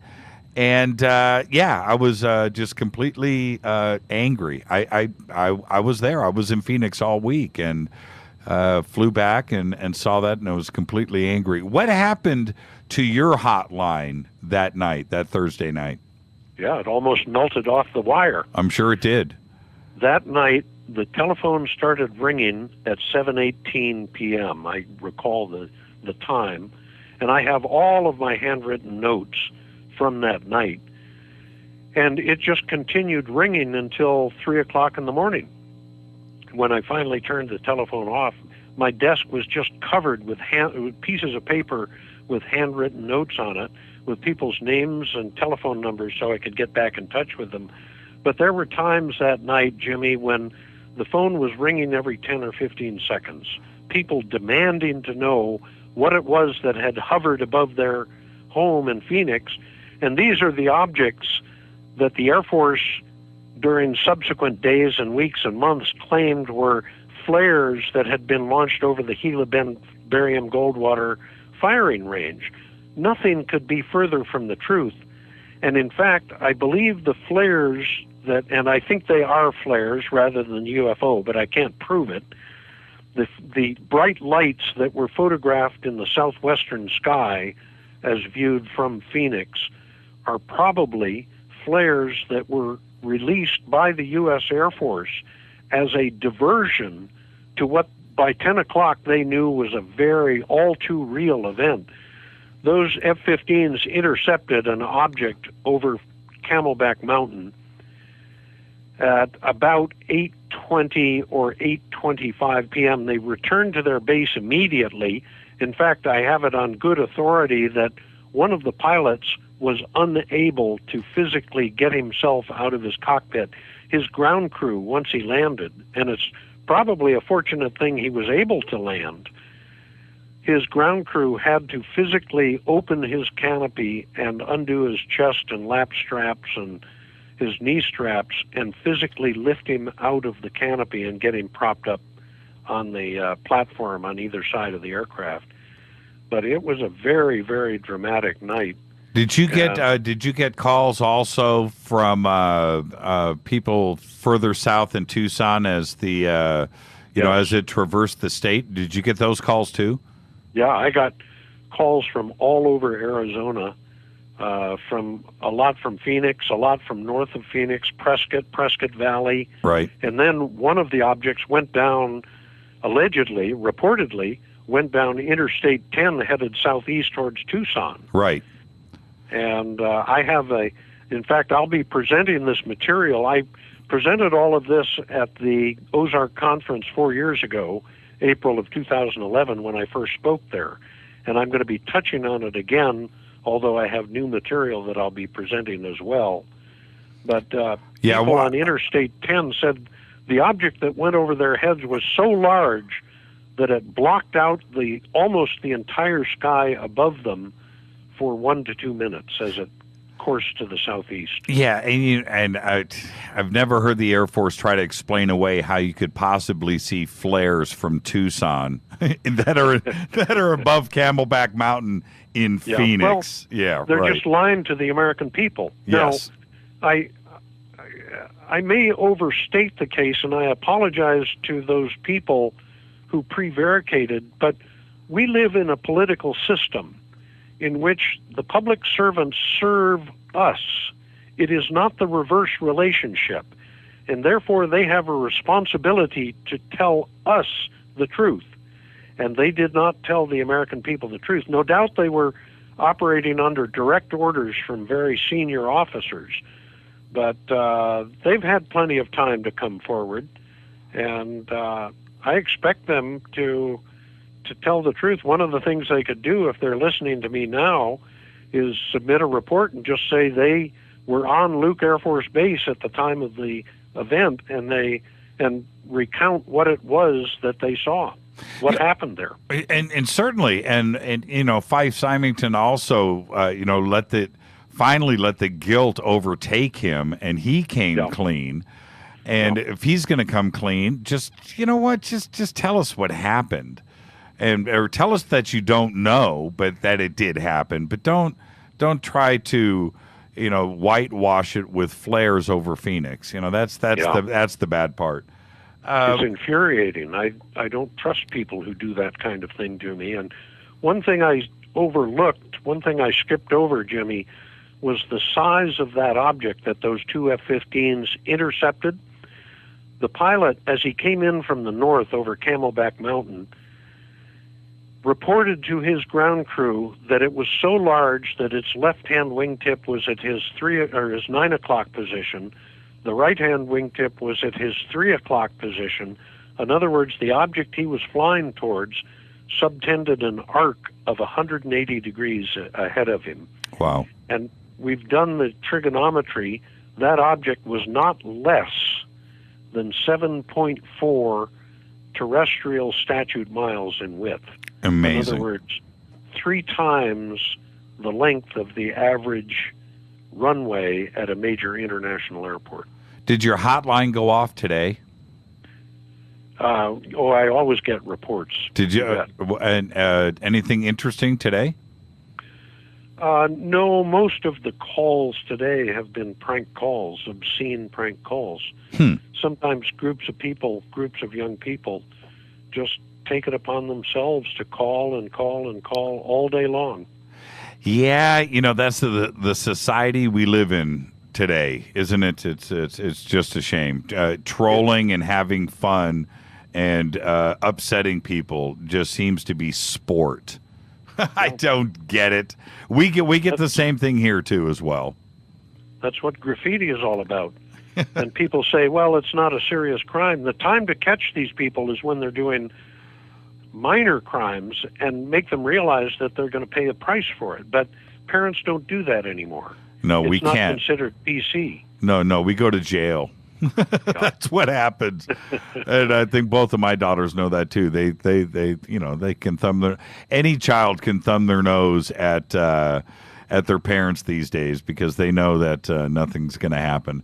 Now, I was going through some of the recent reports, and this one from reported on March 12th which about 3 weeks ago, right here in Burbank, I read this report. Now, the thing is, as I read through the entire thing, this is right here in my neighborhood. I know exactly where this guy was. I know every street that he named. It's all accurate. But I didn't hear about this, and it wasn't reported in the local news down here. What can you tell me about this? Well, I don't know every report intimately. I'm searching for the report on our database. It was March 12th, you say? Yeah, it was March 12th. Occurred? It was a black triangle right here in Burbank, California, and the sighting was about a minute. And this area, now years ago, where this sighting was is very close to Lockheed Skunk Works, where it used to be at Burbank Airport. They have since closed it down. They closed it down in the mid-'90s. They finally shut it down. But so if this would have been 1990, 91, 92, it's right next to Skunk Works. Could have been anything. But Skunk Works isn't there anymore. And it's a pretty interesting sighting. Yeah, I'm looking at it on our website now. It looks like a very nicely composed report, and that's one of the criteria I look for in citing reports that are of particular interest, is whether people can write well. Most people cannot, or they don't take the time to do so, which is very frustrating from my vantage point. After all, if you see a UFO, that's an earth-shattering event, and people should be, in my opinion, from my vantage point, they should be willing to take 5 or 10 or 15 or 20 or 30 minutes, whatever it takes, to write a nice, thorough, objective, accurate, spell-checked statement. But only about 5 or 10% of the people who submit reports ever go to that trouble. I'm looking at it. I don't, to the best of my recollection, Jimmy, I did not speak with this witness, and so it's very difficult for me to say anything about the case other than what the witness has written down here. But just reading through the case, I remember the case now. I remember having proofread it. Yeah, you're absolutely right. This witness is very, very well written. The description and so forth. If you have a way to contact this witness and have him turn around and contact me, I would love to have him come on the air if he'd be willing to talk about it. Because this is in my neighborhood, man. This is right here. Okay, let's talk about this, the case that did sort of hit the media a little bit, but the disc above the Columbia River on February 19th. What about this case? Boy, it's a doozy of a case. Unfortunately, just a sole witness, but the quality of the witness is very high. It's a grown woman. She owns her own business. She'd never seen a UFO before. And this is very close to between Boardman and Arlington, Oregon, up in the northeast corner of Oregon, not far from Tri-Cities area in the southeast corner of the state of Washington. This woman was driving to the east on Interstate 84, which is just on the south side of the Columbia River, which forms the border between Washington and Oregon. And a train overtook her. She was doing between 65 and 70 miles an hour, and a train went by her faster than she was going. And it pulled ahead of her, but then she heard a very strange roaring sound. And it caused her to look off to her right, to look to the north, and just about that time she saw the strangest looking thing you can imagine. It was generally disc-shaped. It had sort of a cupola top to it, and people, if they're curious, they can see her hand drawing on our website from our homepage at UFOcenter.com. And I just received that illustration last week, and we posted it, even though the sighting occurred February 19th. And she also submitted a hand-drawn map simulating the flight path that the object took across the sky from her vantage point. And the interesting thing about it is that it made a very tight circle. It did a 360-degree turn just above the Columbia River, just above the surface of the river, and then suddenly it accelerated it allegedly at a blistering pace, almost faster than her eye could follow it, and it shot to the northwest and disappeared in some heavy cloud to the northwest of her location. Very, very good sighting report, high-quality witness, well-written report, nice illustration. It's one of the better reports I've received over the last month or two. Yeah, I've read all of the new all of the latest, and her stuff. I'm scrolling through. By the way, I read all of the latest reports, and most of these I hadn't heard about yet. And it's such an excellent database. Now, what about the Alaska case with the 4-year-old? Yeah, it's a very interesting case, and the 4-year-old submitted an illustration. It's a 4-year-old's illustration, so I can't call it a particularly high-quality illustration. It's not professionally done, but the one thing about young kids like that is under their parents' supervision, my experience has been that you can almost count on what the kids say. If they're left to their own devices, well, they're known to prevaricate a time or two. But that was a very good report and a very good illustration. I've forgotten the date of that report. Do you remember the date off the top of your head? I think it must have been the first week of March because of the article from ABC News. It said 2 weeks ago. So I'm guessing today being the 6th, it was about 2 weeks ago. Yeah. And I was looking. Have several reports from Alaska, which is the reason I was asking. And I'm scrolling through our reports as I speak and haven't found it yet. I'd like to read it really before I make any kind of definitive statement about it, Jimmy. But I remember it was a very good report. It was the mother, I think, who submitted the written report, of course. A 4-year-old wouldn't have been able to do that. And I think I actually spoke to her over the telephone and was impressed with the case at the time. Now, with all of the witnesses, when you have an airline pilot, which is one of the reports that from the 16th of February, and I read, as I'm reading, I'm going to read this to the audience. When I read this, I freak when I get this type of description, and I want to know what went through your mind when it starts off like this. I'm an airline captain. My co-pilot and I were on our way from LAX PDX on flight 380. We were in the Mount Shasta area, and right as you start to read this kind of report, what goes through your mind? Yeah. Well, what goes through my mind is I'm dealing with a very capable individual.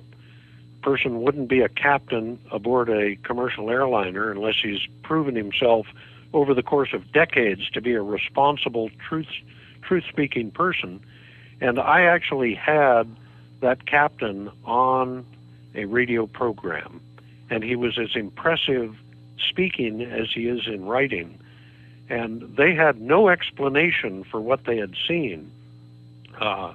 It was unfortunately just lights. They didn't see any particular shape, which opens the door to the possibility that they were looking at a cluster of satellites. But I don't believe that was the case. He had a pretty good view of those lights, and he said they were really very unusual indeed, and traveling quite rapidly across the sky. So I can't prove that they were not satellites, but I don't think that was the case. I think he probably saw something unusual. When you have a pilot, and I know that you've flown a lot. You know, I've flown a lot, and one of the things that I do, I'll always get a window seat, and I will sit and stare out the window until I fall asleep, just to catch something. That's what we do, you know? Yeah. And with the pilot, that's all they are doing is scanning the skies. They're looking. They don't want to hit another aircraft, number one. That's part of what they're doing. And they can identify anything because it's what they do. That's what they do. They're flying all day long. And when they find something like this pilot, that clear skies, 38,000 feet, they're looking at stationary stars in the background. That's what they're doing. That's what they're trying. And when they see something out of the ordinary, it's going to catch their attention. And if they take the time to file this report, he indeed saw something. And he was guessing 7 miles, upwards around 100,000 feet. And that says to me that he's not only being truthful, but he saw what he saw. Yeah.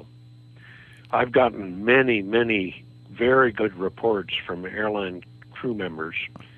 One comes to mind in particular. It was from June 22nd, year 2000. So about 15 years ago, over Providence, Rhode Island. And a pilot who was flying a single-engine turboprop, he was southwest of Boston. He was west of Providence, Rhode Island. He was headed up to Manchester, New Hampshire, a city I know well. And he had to go around the west end of Boston to avoid heavy weather. And he looked out ahead of him to the west, and he saw an object that at first he thought was a soaring bird. And he looked down in his cockpit for just a moment, looked back, and then he realized that it was not a bird at all, and the object was streaking at his aircraft, and it was very close. It passed, he estimated, less than 50 feet above his right wing. And he immediately called air traffic control and apprised them of the situation, asked them whether they had anything in his area, and they responded no. A few seconds later, they called back and said, "We have it on radar now. It has reversed its course, and it is now trailing your aircraft." And people can read that report. Again, I happen to recall the date, Jimmy. It was June 22nd, year 2000. Very, very good report, and I talked to the pilot several times. He was a young pilot trying to accumulate hours to get into the big-time airlines, and he was very convincing. It shook him up. He said the object he saw was the shape of a chicken egg with the blunt end of it forward, traveling very, very fast. As it went by him, it was relatively close to him. He estimated that it was the size of an American automobile. Interesting description, too, as well. So, yeah. Jeffrey just tweeted in on subject. His question is, he said, please ask Peter if UFO sightings by pilots are directed to the Robert Bigelow Aerospace Organization via the FAA's request. Is this true? Well, no, it isn't. And that's a very astute question, because the Bigelow organization back in the year 2000, it was called NIDS back then. Right. NIDS since has been shut down. He set up another organization called BASS, BAASS, I think it is. And that organization made a bid to have the FAA report all of their sightings to NIDS. But we contested it. It was a battle that went on for about a year. And I proposed to the FAA that what they should do is publish the names and contact information for all the major UFO organizations, MUFON, FUFOR, and so on, and NUFORC and NIDS and NARCAP as well, and let the pilot or the crew member choose the one that he wanted, that he preferred. And in the final analysis, they chose NIDS and the National UFO Reporting Center, despite my encouragement to include MUFON. And and NIDS has since gone out of existence, so we still get several calls a week from the FAA. Have you ever, and thank you for coming on with us tonight, by the way, Peter, and I'm sorry I couldn't make it out to the Ozark conference this week. We tried to pull that off, but to be quite honest, Hangar 1 is premiering this Friday, and we've got a little shindig planned for that. But have a good time up there. What I wanted to ask you before I let you go, have you ever had a pilot pull you to the side? And I don't want to interfere with your relationship with all those pilots out there, but have you ever had somebody just pull you aside and go, you know what, I just can't report this. I can't, but this is what happened. Oh, yeah. People do that all the time. And military officers, and I tell them to stiffen their spine and write it all down and submit a report. One of the things about our operation is we never, without the witness's permission, we never give out any personal information or contact information about the witness. We handle our reports the way a medical clinic handles medical records. So they don't have to worry about being identified or outed in any way.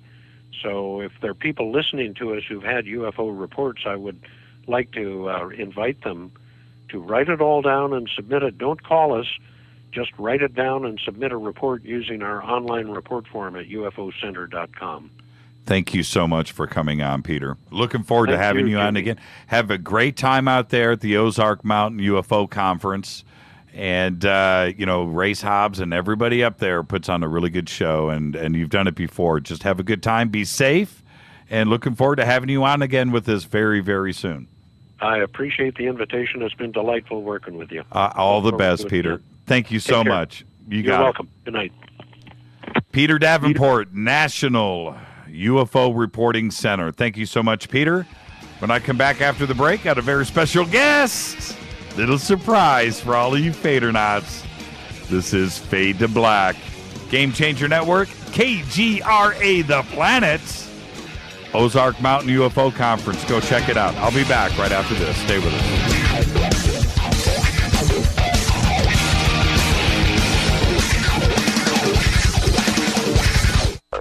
KGRA Radio.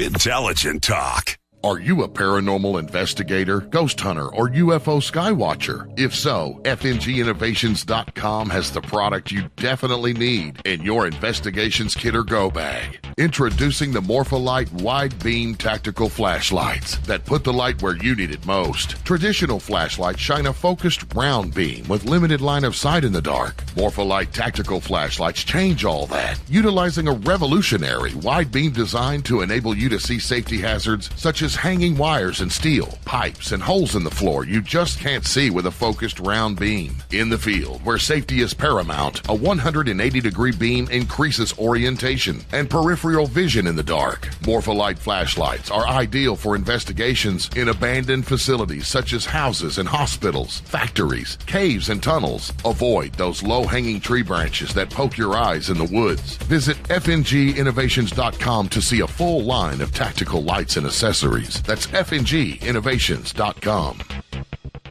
Now you can find all your favorite talk radio shows live, all in one place at TalkStreamLive.com. Listen from anywhere, office, home, or in your car. Just go to TalkStreamLive.com and click on one of the many live talk show hosts you want to listen to. It's free and easy. No computer? Download the smartphone apps. Never miss your favorite talk show. Find them all at TalkStreamLive.com. Hi, Ray Hobbs here with KGRA. Spring is just around the corner here in Northwest Arkansas, and that means it's almost time for the 28th Annual Ozark Mountain UFO Conference, continuing a time-honored tradition of bringing thought-provoking information about other worlds around us. Join me and the KGRA crew April 10th through the 12th in beautiful Eureka Springs, Arkansas, for another great lineup of speakers, including investigative journalist Linda Moulton Howe, the National UFO Reporting Center's Peter Davenport, returning to Ozark as this year's keynote speaker, author and American historian Richard Dolan, and many more. The KGRA will be there broadcasting live all weekend. Register and reserve your seating early and pick up a free membership from the KGRA and Ozark Mountain Publishing. Visit www.ozarkufoconference.com for tickets and information. That's ozarkufoconference.com.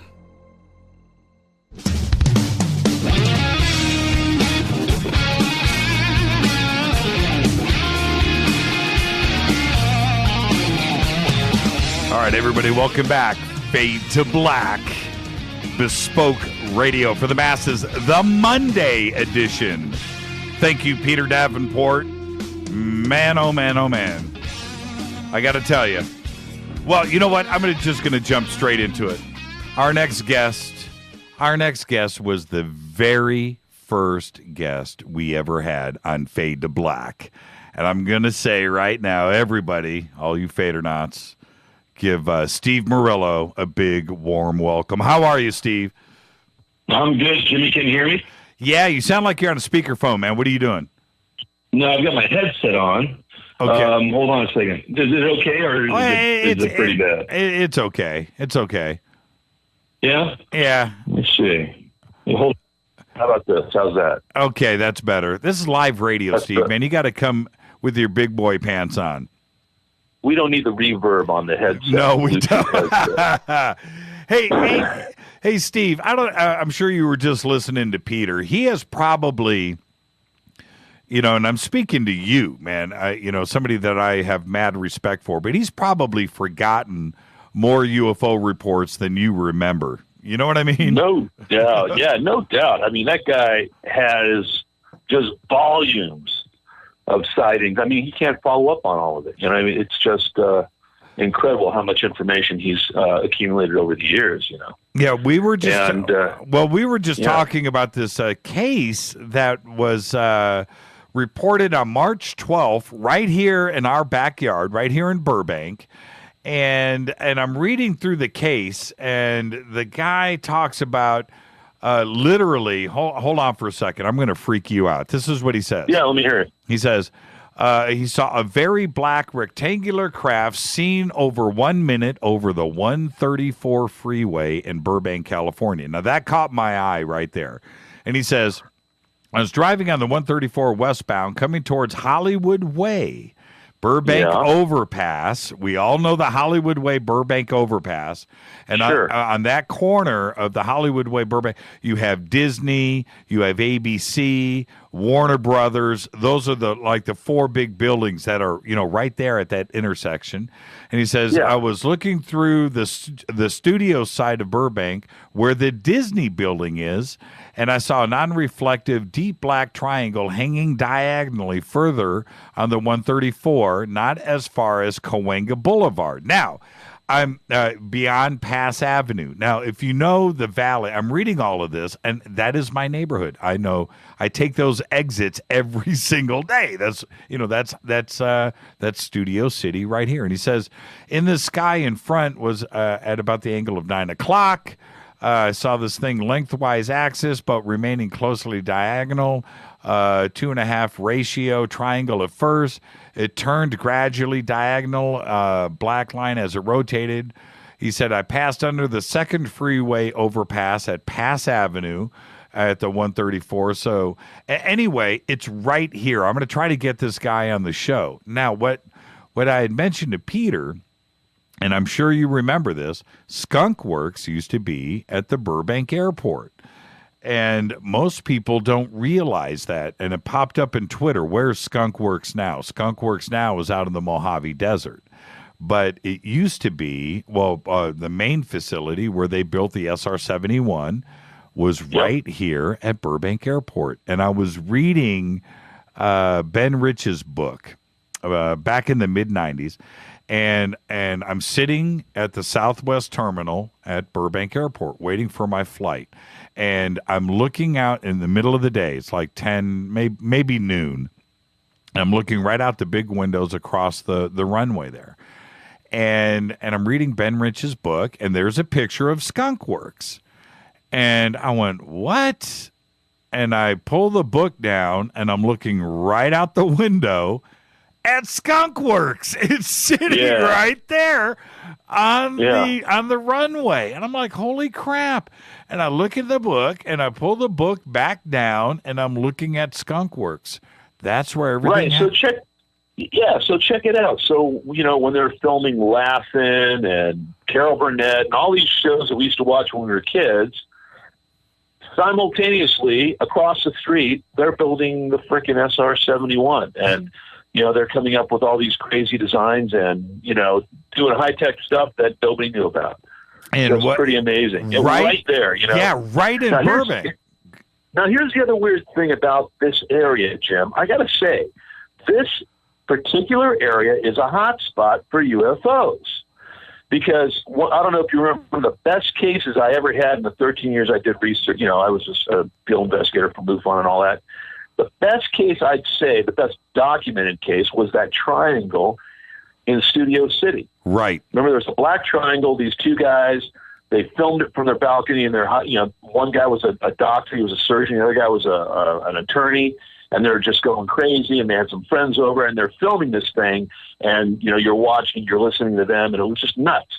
Then there was another gal, I'm trying to remember her name. She, because of this sighting, she was driving through, around the Disney studios and stuff. She was with her boyfriend, and they had a profound triangle sighting. The thing was low and kind of followed them for a couple blocks or something, and it inspired her, or sort of opened her mind, and she became like this UFO nut. She just started studying and then going on a lecture circuit and everything because of this sighting.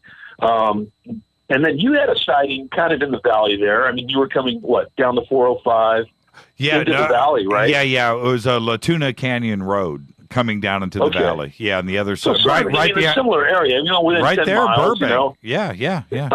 Just a lot of stuff going on there, man. And I don't know what the deal is. I've met other people who have seen things in this area.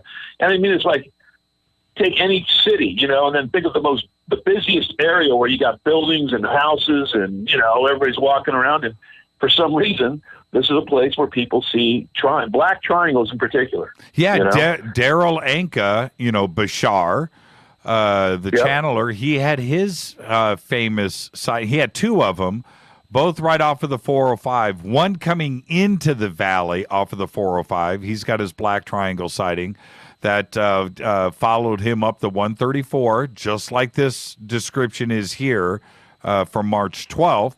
And then he had his other sighting going back the other direction from the 405 back into Santa Monica, and he had that black triangle sighting right there. All of this for the listeners, just so to give you the lay of the land.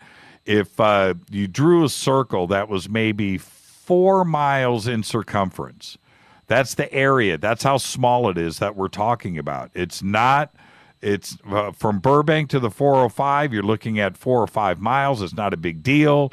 To go across the 405 and back into L.A. or back and forth, you're just talking, 5 miles. This is a very, you're very not talking much. No, it is very small. Very high concentration of people. We're talking millions, but it's compacted. And when we talk about Burbank, well, it's I don't know how many people live in Burbank, but it can't be much more than 2 square miles, I would think. Maybe a little bigger. Kind of small. Yeah, no, it's very small. And Hollywood Way, I want everybody to understand, this street, Hollywood Way, that he's talking about in this sighting from March 12th, if you exit on Hollywood Way and head north on Hollywood Way towards Burbank Airport, and you stayed on Hollywood Way, you would have driven right past Skunk Works. You could have gotten out of your car, taken out a rock, and hit the building, and then gotten arrested, of course. You could have knocked out a window. As a matter of fact, L.A.'s Lockheed's credit union is still right there across the street where Skunk Works used to be. But now, let me, I want you to tell, since we're on the subject of black triangles and Southern California, that's exactly what set your road into motion too as well into ufology and research, was you had your own black triangle sighting on the coast right here in Southern California. I got to correct you. They weren't black triangles. They were triangular, but they weren't black. So this is like 2001, okay, May of 2001. These things were triangular, but they were in formation. So you had 5 of them. One was in lead, and then you had, 2 on both sides, sort of like a delta formation. And they were all lit. They were lit like each one was solid, coherent light. That's the best thing I can do to explain it. I mean, you know how like laser light is very coherent, very consistent. It has a consistent one frequency. That's what these things were. So they weren't really the classic black triangle that most people have sightings of. Mine were a little bit different. And that is what got me into this thing. It's they flew over my head silently, and you know, being an ex-military pilot, they did some things that I knew were not possible for a normal jet. They didn't make a sound. They flew right over my head, and I was like, I jumped out of the hot tub and went screaming, yelling for my wife and all that. And that's what got me into it. But so it's amazing, but we've been having black triangle sightings all over Southern California for a long time, and just a few years ago, we had a black triangle fly over PV, and the guy made a report to MUFON, so I followed up with him that same morning. So he saw his at it flew over Palos Verdes. It was about, I think it was 9:30, 10 o'clock when he had his sighting, and he described the thing. It was pretty classic. Then the next morning early, like 4 a.m, down the coast in Carlsbad, there was a gal. She was going on her way to the gym before she was an executive at Qualcomm, and she was on her way to the gym. And as she was leaving her condo complex, there was this black triangular craft just sitting in the air, motionless, silent. Freaked her out, and she made a report to MUFON. I interviewed her, and high-powered executive for Qualcomm. She was very intelligent, and she just did not know what she had seen, and she just needed to talk to somebody about it. A lot of times people just need to talk to somebody about something that just makes no sense. They can't put it in any other context. You know what I mean?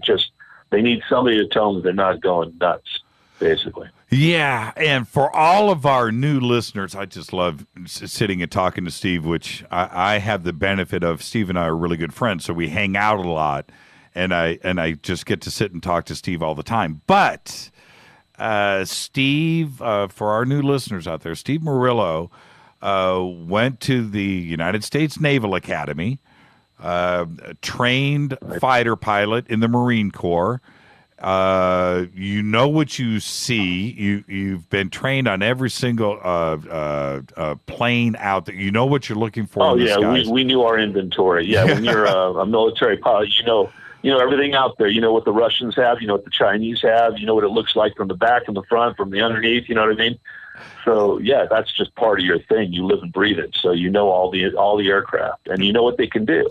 Now, when you're at the Naval Academy, or after you left and you're now in the Marine Corps and you're a fighter pilot, in either branch of the military, whether it's the Navy or the Marines, is there any training? Does UFO come up in any of your textbooks? Not in my textbooks. No, not in the Navy Marine Corps jet pilot pipeline. It never came up. Okay, it never came up. What do you do if you see or anything like that? And basically, I don't know if I ever told you this story, but we were in those days. It was a wet Navy, so like you go flying and then you'd land, you go to the O Club, and everybody just get hammered. That's how it was. Right. And it was just part of being a pilot. And so we're one Friday at the O Club in Oceana, and two of our buddies were up there flying. I think they were flying even F-4s at the time. They were still in service, these F-4s. This is like, we're talking about the 80s. So, that's how long ago that was. Anyway, so these two buddies of mine who were a couple years ahead of us, we're all having fun. We're in the officers' club drinking, and these guys start telling the story of how they got vectored to chase a UFO. And everybody's like looking at them. They start telling this story. And they chased this thing. They got gun camera footage of it.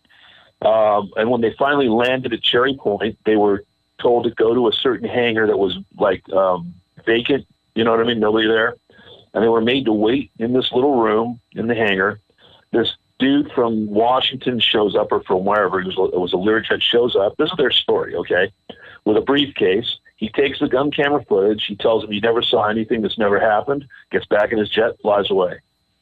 And that was it. They weren't to talk about it. And when you're told something like that in the military, you just, okay, I don't talk about it. That's it. You have a top secret clearance or higher, and you're used to knowing how to deal with that sort of information, meaning, it's need to know, and you don't talk about things that you don't need to talk about. You don't. But they were shooting their mouth off at the O Club. Because they didn't think anybody believed it, and nobody did. We just all laughed and smacked them on the back and kept drinking. But I never forgot the story. Did they? Were they freaked out? Now, and before you answer that, because I'm sure they were, but was this right after the event happened? They went to the O Club and started talking about it? I don't think it was. No, I don't think they were at the O Club right after the event. They were just telling their story, but I think it was just maybe a few days, weeks, whatever. It was recent, but it was it was recent enough for them to be excited about telling everybody about it. And so were they before they had been before somebody, because invariably if you're a pilot, you start talking about that stuff. Someone's going to roll up to you and say, "Hey, you know what? You shouldn't be talking about that because you're going to be found to be an idiot, or you're going to be ridiculed. You're going to be, it's not going to it's not going to go good for your career." Right. You're going to be grounded. Maybe not grounded, but made fun of. Well, my other buddy, a very close friend of mine, he and I were roommates in going through the jet pipeline, and this is after we got out of Kingsville. Okay. So he's now flying OV-10 Broncos for the Marine Corps. Cool plane. And Camp Pendleton. Okay, Yep. and an OV-10 is like a reconnaissance aircraft. It's a twin engine prop, 2-seater. Yeah. Yep. Yeah, it's a cool little bird. It's for a flying great low plane. And, yeah. Yeah, look, they're used to spot the enemy, to look at artillery as it's landing and say, okay, you're 2 clicks left and you're good, that kind of thing. So they're observers, forward air observers. Anyway, so he's coming back from a hop, and he's got his navigator in the back, and they were doing something. Navigator's looking down at his map, and he's, flying towards Pendleton. I think it was 10 miles out, and this thing flies directly across, perpendicular to his path, and lower than him by a couple thousand feet. I think he said he was like at 8, and the thing was at about 6, and it's flying across his path. And he said it looked just like right out of the Jetsons. This thing was a saucer-shaped metallic craft that just cut out, just cut in front of him and just kept going. And he goes, did you see that? And the navigator goes, see what?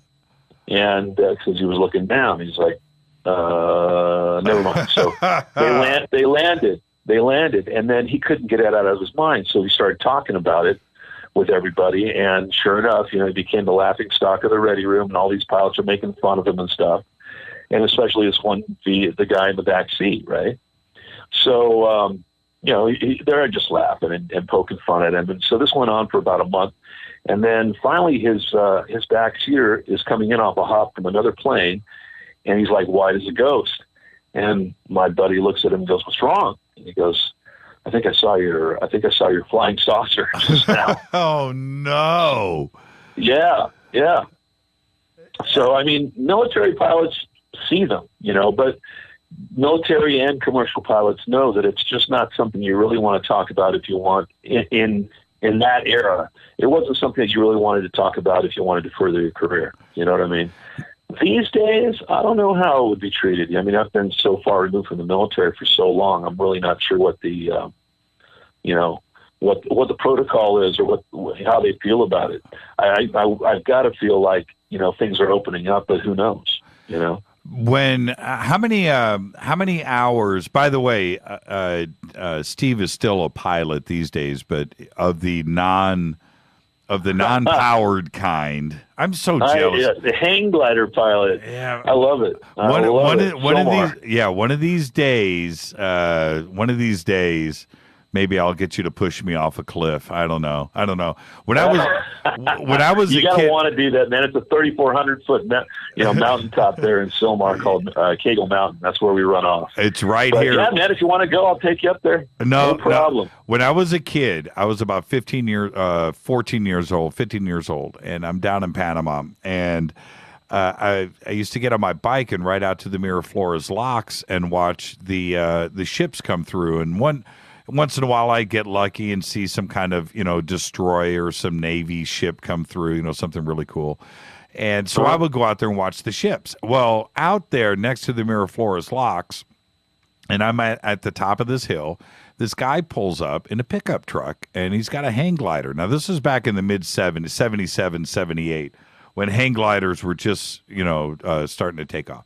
And he gets out, he's by himself, and he's got a hang glider.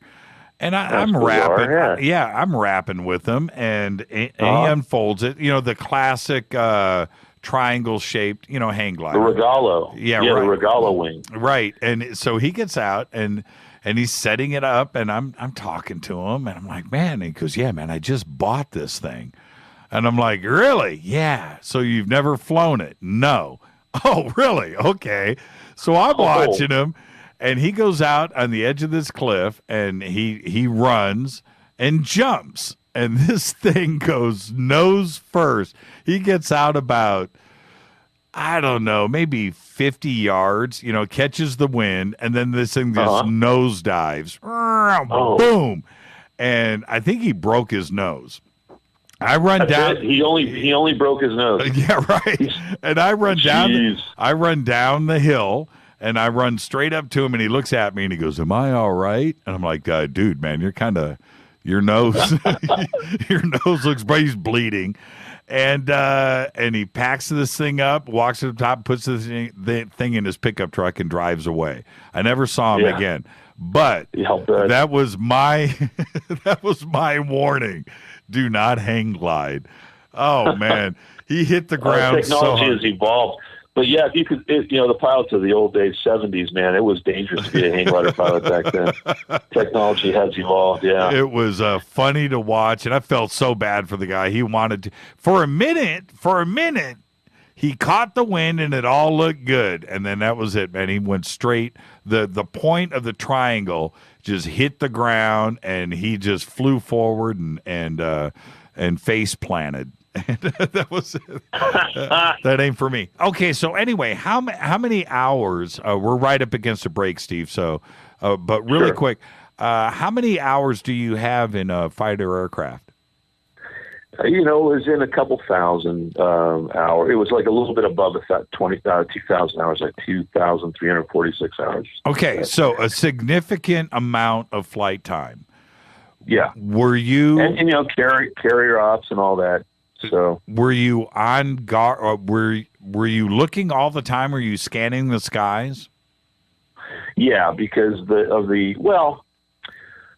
yes, primarily. I mean, when you're, the aircraft primarily was the A4, so it's a one-seater typically, and your head's out of the cockpit if you're dogfighting or what have you. Most of the time though, on launch and landing, you're pretty much in the cockpit with your head. You're looking down at instruments and you're flying that way. Right. Flying a jet is very much looking at numbers and hitting numbers, and so. But out of over 2,000 hours. Ever see anything strange? Negative. No, never. Nothing. You had the strangest thing I ever saw was a shark coming at me in the clouds, which was another aircraft. We used to play this thing called Shark, where you get your craft just into the clouds so your tail was sticking up, and it looked like a shark coming at. I got you. Like the movie Airplane. I got you. Yeah, exactly. All right, we're up against a break, so let's do this and just stay with us. More with Steve Murillo. He's got some breaking news, and we're going to cover that when we come back. This is Fade to Black. Hey, Steve, you want to take some calls?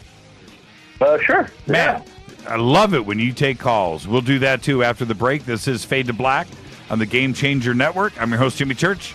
Right now, Steve Murillo is with us from UPARS. We'll be back right after this. Stay with us.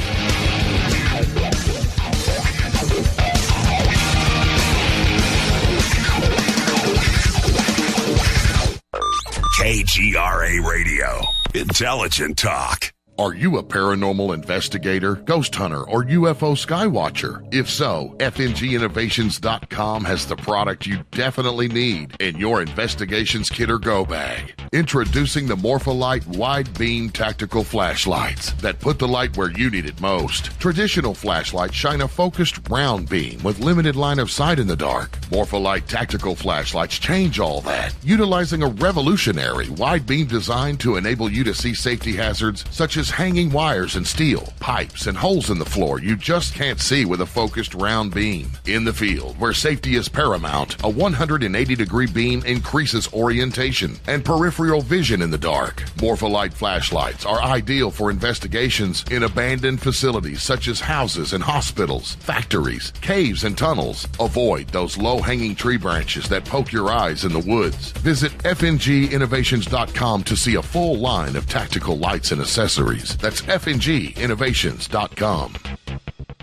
Now you can find all your favorite talk radio shows live, all in one place at TalkStreamLive.com. Listen from anywhere, office, home, or in your car. Just go to TalkStreamLive.com and click on one of the many live talk show hosts you want to listen to. It's free and easy. No computer? Download the smartphone apps. Never miss your favorite talk show. Find them all at TalkStreamLive.com.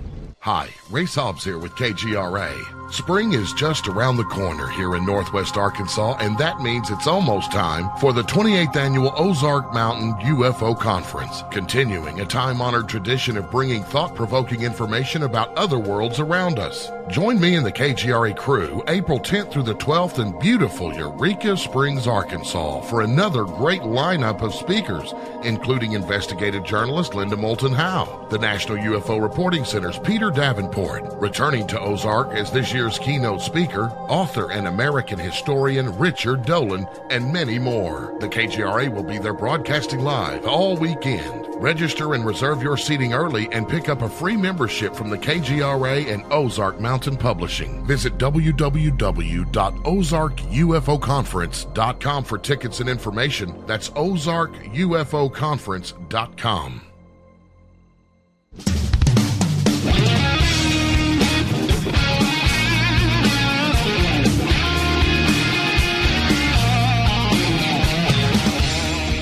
All right, everybody, welcome back. Fade to Black, the Monday edition. Thank you to Peter Davenport.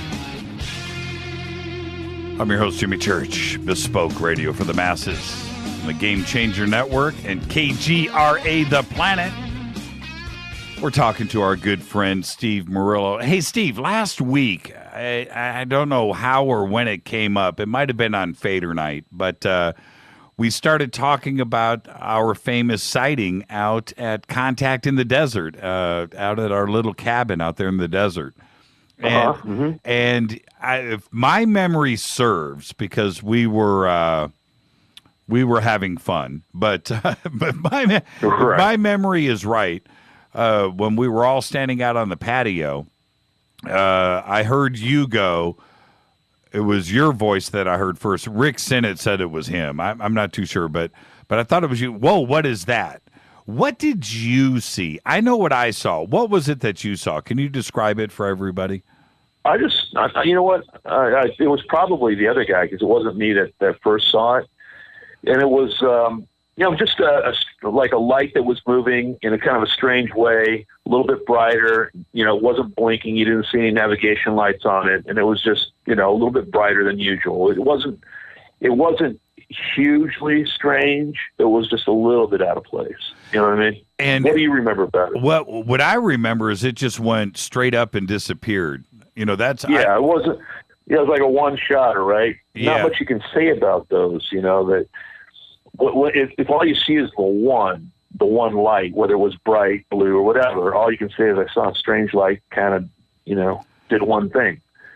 So it's sort of hard. It was strange. It was unique, right? Yeah, and a little bit weird. And to me, again, because it happened so quick, but there was no trail. There wasn't any. It was just a ball of light. Yep. That just went straight up and then disappeared and went into nothing. It didn't look like, something explainable like fireworks, or like you said, there were no, lights on it to identify it as an aircraft. It was just a white ball of light that took off. I didn't see where it originated from. I only saw the last second or so, maybe 2 seconds, when it just went straight up into the sky. Yep. And I guess some other people, I don't know if you remember this, I think it was the night before when they had all those speakers out there at night. There were a couple sightings while people were listening to the speakers, and I saw one of them. It was kind of strange. I mean, yeah. Yeah, I'm definitely looking out there in Joshua Tree. You do see stuff. I mean, I've had some of my most profound sightings there as well. You know, we had this one. We actually went out there sky watching. We were up till it was about 3 a.m. when this thing came by. And I've told you about it before, but yeah. You know, this thing actually was. It just been sitting there like a star, and then a guy flashed it with an LED, and then it flashed back at him. And he gave it 2, and then it gave him 2. And I said, give it 3, and he gives it 3, and it came back with 3. And then this thing moves across the sky. I mean, like from, let's say we're facing south, it moved all the way to, say, east, okay? And, you know, and then it stopped and joined 2 other, what we thought were stars, made a perfect triangle with those 2 others. Then they rotated as if they were about a central axis. They rotated, and then they, like, faded out. And that was a pretty significant sighting. I forgot to mention that after he flashed it 3 times, this thing all of a sudden got really bright, and it looked like it got so bright that I thought it was coming down, like it was getting closer, and everybody on the hill just went crazy. You know, we're like, woo, you know, yelling and stuff. And well, you know, the thing is about you, Steve, is you're tall, good-looking, fighter pilot, business man. What I mean is, when you tell a story, man, you everybody just snaps at attention. You know, it's oh man, we had a good time last year. I can't wait this year. Contact in the Desert. You're gonna be on my panel. I cannot wait for the Fadernauts to come all and hang out, and it's going to be a good time. Now let's back up for a second. A couple of weeks ago, excuse me, I didn't hit my cough button. A couple of weeks ago, we you know what? Hang on. Sure. Got something in my throat, man. Got something in my throat. It's gone.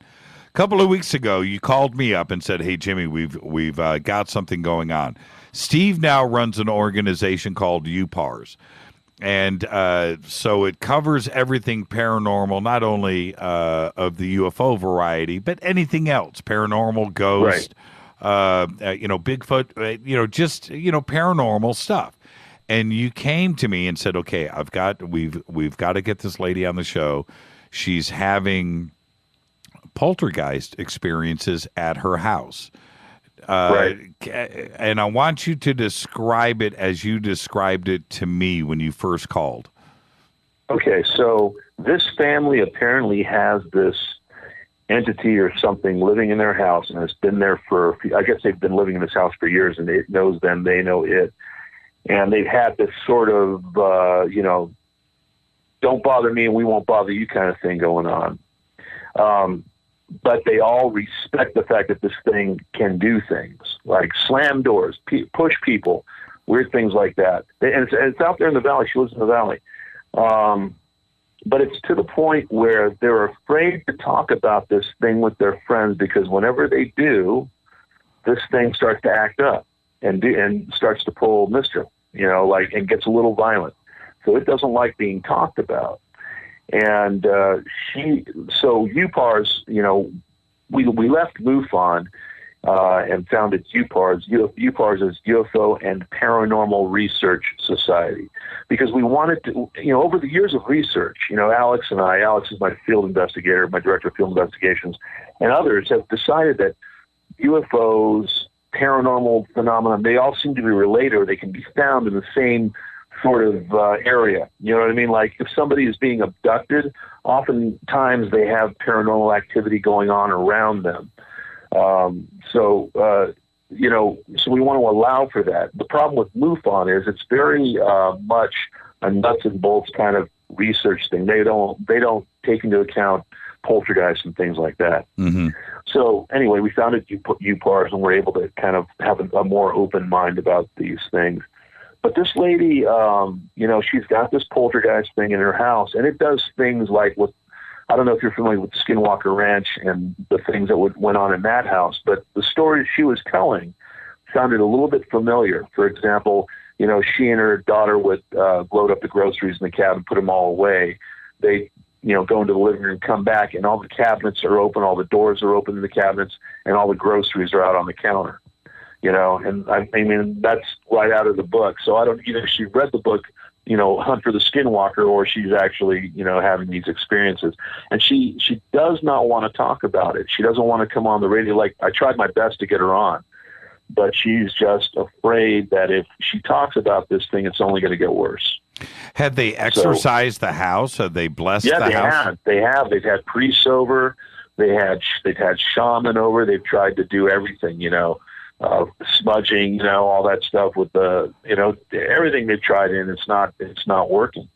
So, they've just sort of resigned themselves that this thing is with them and is going to be with them, and they just don't mess with it. You know what I mean? They try not to rile it up. So they'd rather just write it out, and they know that if they don't talk about it, then things chill. Things chill, yeah. Things don't get out of control. Maybe they hear some noise or something. But even her, when she was talking to her girlfriend about everything to me, that day when she went home, the doorbell rang. She went to the door. She opened the door. Nobody there. And as she was about to close the door was ripped out of her hand and slammed shut. And, tomorrow you're going to get the phone call. Everything was going crazy at the house last night. Because we're talking about it on the air. Exactly. Oh, man. So, who knows? I mean, it's just the strangest thing when you consider... well, plus they're our physics and our physicality. What's that? They're professionals. They're not. How do I want to say this correctly? They're religious. They're Christians. They don't necessarily. They're not asking for publicity. They don't even want the media or me to even know about this. Right. They just want to. They don't want. Yeah, they want to just kind of be left alone. They don't want, they just want to deal with it. Yeah. So, it kind of lends credibility to what's going on with them. And it's not the first time. I don't know if you remember Nikki. I guess I shouldn't say her last name. She was one of our directors. And she was an abductee. Mm-hmm. And she had all kinds of poltergeist activity around her. And her daughter was an abductee, became an abductee. But, I mean, she would have people over at the house. Somebody went into a bedroom, like they were having a party or something, went into a bedroom, opened a closet door to hang up their coat or something, and claimed that they saw an alien being in the closet and ran screaming out of the house. Mm-hmm. But I mean, she did definitely. She showed me this wild photo she had taken. Just of they were in the living room, and her daughter's playing on the floor there in front of the TV, and she's snapping or she's taking video. And this green blob, I mean, like right out of Ghostbusters, comes flying away from the TV towards the camera and through the camera. So, and it's on her camera phone, right? Right. She goes, oh yeah, I took this yesterday. And I'm like, what? I'm just looking at this thing going, whoa. And I'm I'm stopping it. I'm stopping the motion and looking at this green blob. I mean, I was surprised it didn't have a face on it, from Ghostbusters, one of those green ghosts, because it looked like that. It was just so ridiculously amazing. And but she had that stuff going on all the time. Well, Rita and I just got. I'm not going to say the person's name or anything on the air right now. We're still in the middle of investigating this, but we got a USB drive in the mail that was sent to us to a secret address that we have that we only use for stuff like this, and we get this USB drive in the mail. And so we pop it in, and it's a collection of about, I want to say maybe 8 videos. And two of them, one in particular was really strange. And there is something zips by the camera going from right to left. And we freeze framed it, and it's I don't know. I don't even know what I'm looking at. It doesn't have. it's got shape of something of I want to say a being. There's a shape there, but it doesn't look, human. It doesn't have the shape. The head is strangely shaped, almost square-like is the best way I could explain it. It's not round. And it zips by, and it's only in the frame, or there's only about 2 or 3 frames that you can actually grab and take a look at. But it's pretty bizarre. And there's a couple of other ones. There's another one where it goes from left to right, and it is the same being. I don't know how to explain it. And when you see everything else in the background that's passing by in real time, okay, everything's okay, and then this thing just right past the camera. It's pretty bizarre, and I'll show it to you. I'd like your opinion on your opinion. Where was I? I was just going to comment. Oh, Rita and I. This was Rita. I'm going to throw us both under the bus here for being crazy people. But this is maybe, I'm going to say this is 4, maybe 5 months ago. And we're sitting in bed and we're watching TV. And at the in the master bedroom, at the foot of our bed, off to the left, which would be maybe about the 11 o'clock position, is our bathroom door that's inside of our bedroom.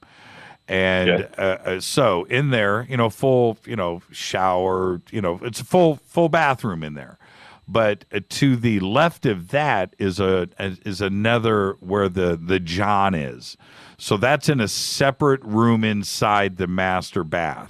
You got me, with its own door. Yep. Okay. So we're sitting there, we're watching TV. It's about midnight.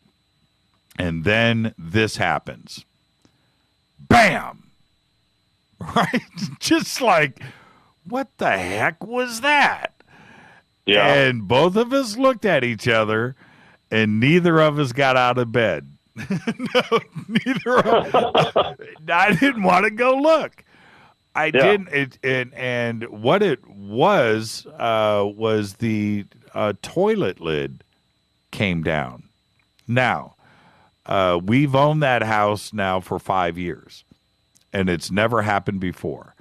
And in the morning, I go in, and the lid's down. So I flip the lid up, and I'm checking the balance. Like, there's no way that it falls by itself. It's impossible. It just wouldn't do it. But that's strange. Yeah. And I'm guessing that that's what it was. So I did I let it go a couple of times and listened, and it's loud, bam.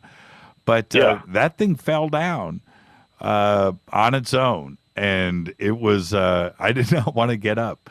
Neither did Rita. No, we stayed right there in bed. We looked at each other and was like, "Did that?" And we just let it go. And I did not want to go in and investigate further. I'm serious. I don't blame you, man. Courageous Jimmy Church, man. Nope. I just pulled the covers up, and I'm like, I'm cool. I'm cool right here. Some people can deal with that stuff really well, and other like me, that stuff sticks to me. When I get around people that have things going on around them, it kind of sticks to me. I don't know. It's like then shit starts happening around me. Excuse me. Things start happening around me. Right. My phone goes buggy, or all of a sudden loses all its charge, or my computer, weird electronic stuff starts happening. So I try to, if I can, steer away from it. You know what I mean? No. Unless I really have to go there. Before we get to the other news that you need to tell us about, a couple of questions just popped up here. One is about the family with the poltergeist. Does it follow them when they're on vacation? Oh, I don't know. That's not anything I've asked them. I mean, they've been in this house now for several years, and it's sort of there. It seems to be there. It doesn't follow a person. Like, it doesn't follow the daughter. It doesn't follow the mom or anything like that. It just seems to be located in that house. What about antique furniture? Don't know. Okay, don't know. I have, and see, those are good questions. I don't know if you've ever heard of the Divic box. Oh yeah. Oh yes. Yeah. The name that should not be said, or whatever. Yeah. You know what? Why did you just do that? That thing. I know, right? That thing freaks me out, man. Knock on some wood. Not, scare the spirits away. I'm doing it right now. Okay. Yeah. All right. But yeah, certain things can, when we start talking about the paranormal and other realms and I think that stuff must exist. I mean, when we went to Skinwalker Ranch and that, I got a crank call from an entity, I got to say, it was the weirdest, strangest phone call I'd ever had, and it was all staticky and breathy and bizarre and it got in my phone and then started messing with me over the next couple days. So there's something going on, man, that you can't put you can't touch, you can't see it, you can't smell it, but, unless it wants you to. And it's really bizarre. Very bizarre. It's a part of our life, but we don't normally deal with it, and we don't normally have to deal with it. So most of us are tuned out. It's just not there. It's not something we have to think about. But I think it exists. Let's open up the phone lines, and while we're waiting for that, 323-825-5045. Phone lines are open. 323-825-5045. You can also Skype in. Fade to Black 14. If you would like to talk with Steve Murillo, you can talk to me too. I'm here. 323-825-5045. Okay. What's going on, Steve? Okay, so you remember Pine Mountain? Okay, yes. So we have this little it's kind of out past Piru and all that. There's so if you go up the 5 to Gorman Pass, you go down and you see an exit that says Fraser Park, okay? And you take that exit and you go inland about 15 minutes and you're going to find Mount Pinos, okay? It's the Chumash Indians consider it to be the highest point in the world, in their lore, in their legends. And it's where all the Brother Eagle, Brother Bear, all these Brother Coyote, they all came from the heavens. And they came to this mountain, and from the mountain, that's where the people came from. So that's their story, and I probably totally tore it up, but that's their legend, right? So strange happenings around there. And at the base of Mount Pinos, there is this little town they created, and they call it Pine Mountain Lodge. And over the years, people have been seeing strange UFOs at Pine Mountain Lodge in that area. Okay. And that area opens up to this valley, okay, where there's just, it's all kind of mountains and desolate, and it's out there a bit. Okay. And people apparently have been seeing UFOs there since the 70s. In fact, I was told that there was a UFO hotspot book from the 70s. I've never seen it, that listed Pine Mountain Club as like a hotspot for UFOs. If you want to go see them, go there. Right. So, a few years ago, when we were, still MUFON, we got a call from a friend of a friend who said, things were going on at Pine Mountain Club, and we should go out there. So made a few phone calls and talked to the people that were seeing things and determined that it was definitely worth going out there. So I threw Wolf into the truck, into the old International Scout. Alex went, and we went out there with cameras rolling, right? And we lined up some interviews. The first person we interviewed was about 8 a.m. at the little breakfast place there, and she was a massage therapist and yoga instructor of the town. And a very nice lady. She was in her 50s, I'd say, or early 60s. Very level-headed, but she had been watching a movie late at night, and her house sat up on a hill that overlooked kind of the town and the valley and everything else. She had a really good vantage point. And she was looking out towards the valley and saw this, what she described as, it was the size of a Winnebago, and it was blue. She said the thing was all blue, well lit, and it was just quietly floating over the town. And she just watched this thing in amazement. Underneath the thing, and a little bit ahead of it, was some dude in a sports car who I guess she thought who must have been scared out of his mind, because he was like doing 80 down this little road that nobody does about 35 on, right? So she's watching this, and this is about 2 a.m, and this thing kind of like flies by her. Okay, so that's witness number 1. So then witness number 2 is at the other end of town. She and her husband happened to see this thing, and they saw the same blue, lozenge-shaped thing, okay, flying silently into the town. So then witness number 3, oh, you got to go talk to so-and-so. She really had experience with this. So we go talk to so-and-so, and she's this kind of reclusive lady who lives in a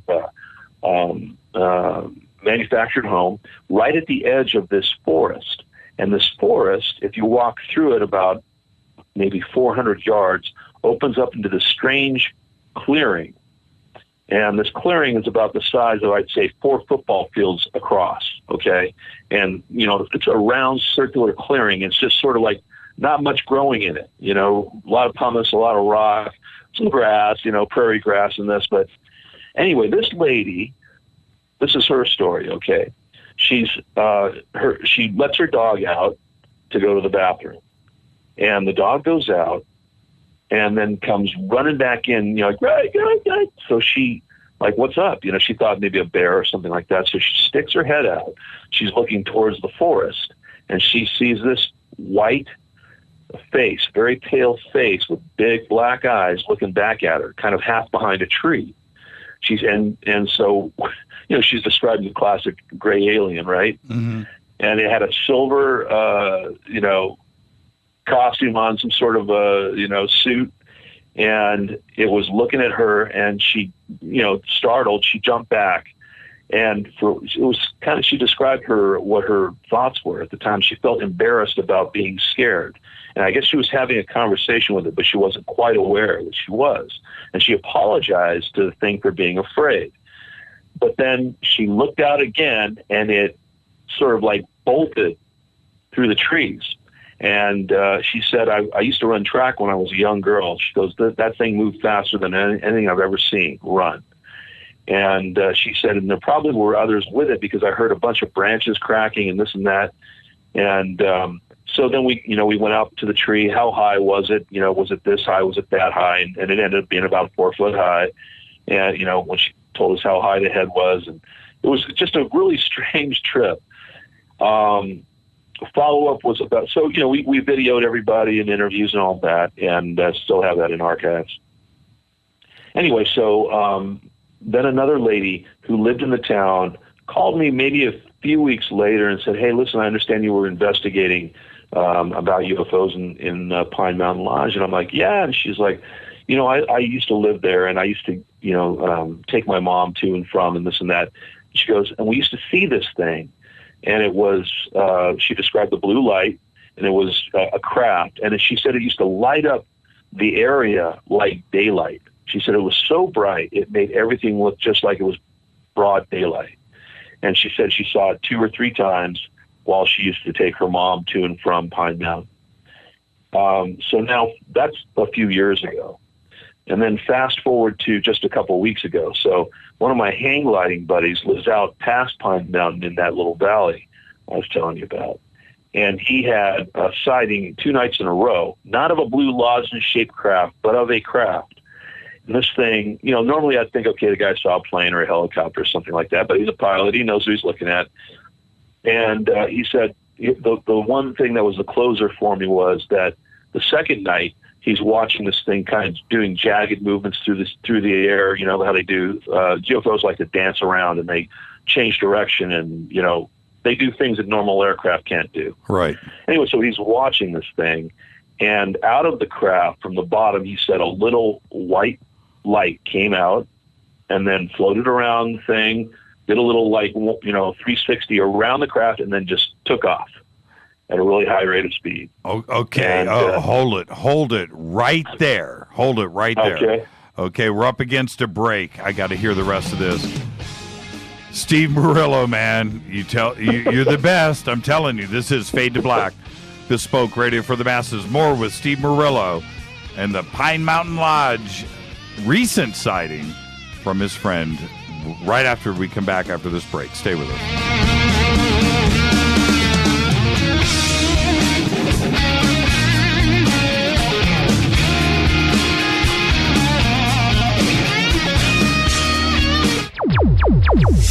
Despite popular opinion, reading a book will not make you smarter. But listening to Jimmy Church will. Attention, all Fader Knots. Studio Dome has a special deal on their SD1 Bluetooth speaker.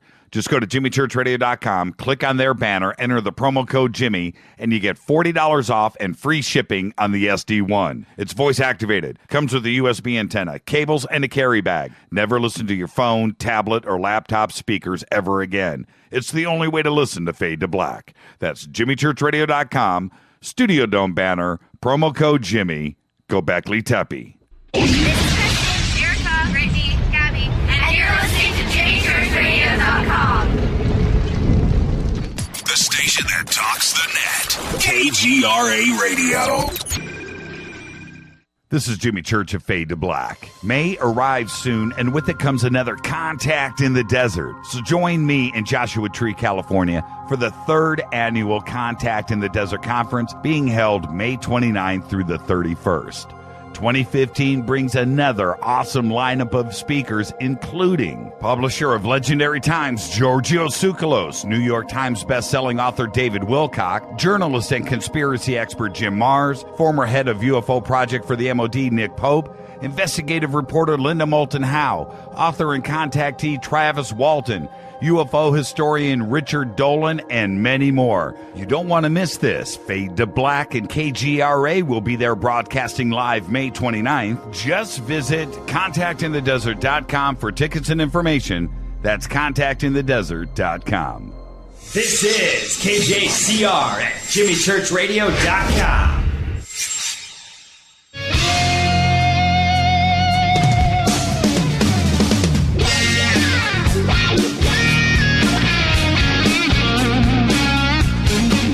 All right, everybody, welcome back. Fade to Black, the Monday edition. Thank you to Peter Davenport. Tomorrow night, Jan Harzan, director of MUFON, will be with us. And then another very special surprise guest will be following Jan tomorrow night. Got it set up. But, you know, I like the element of surprise. Nobody expects a Spanish Inquisition.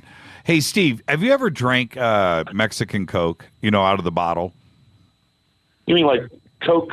Yeah, Mexican, yeah. Is that the best? It's good stuff, man. Yeah, because they use regular sugar. Regular sugar. You know, right here. They use corn syrup. Right here in the dungeon, you know, I got that refrigerator right here.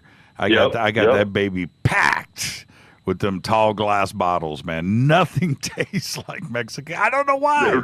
It sounds seriously. No, yeah, you're right. You're absolutely right. It sounds so racist, and I'm not. I'm just saying it's Mexican. It's made in Mexico. It's because they don't use corn syrup. I know. It's because they don't.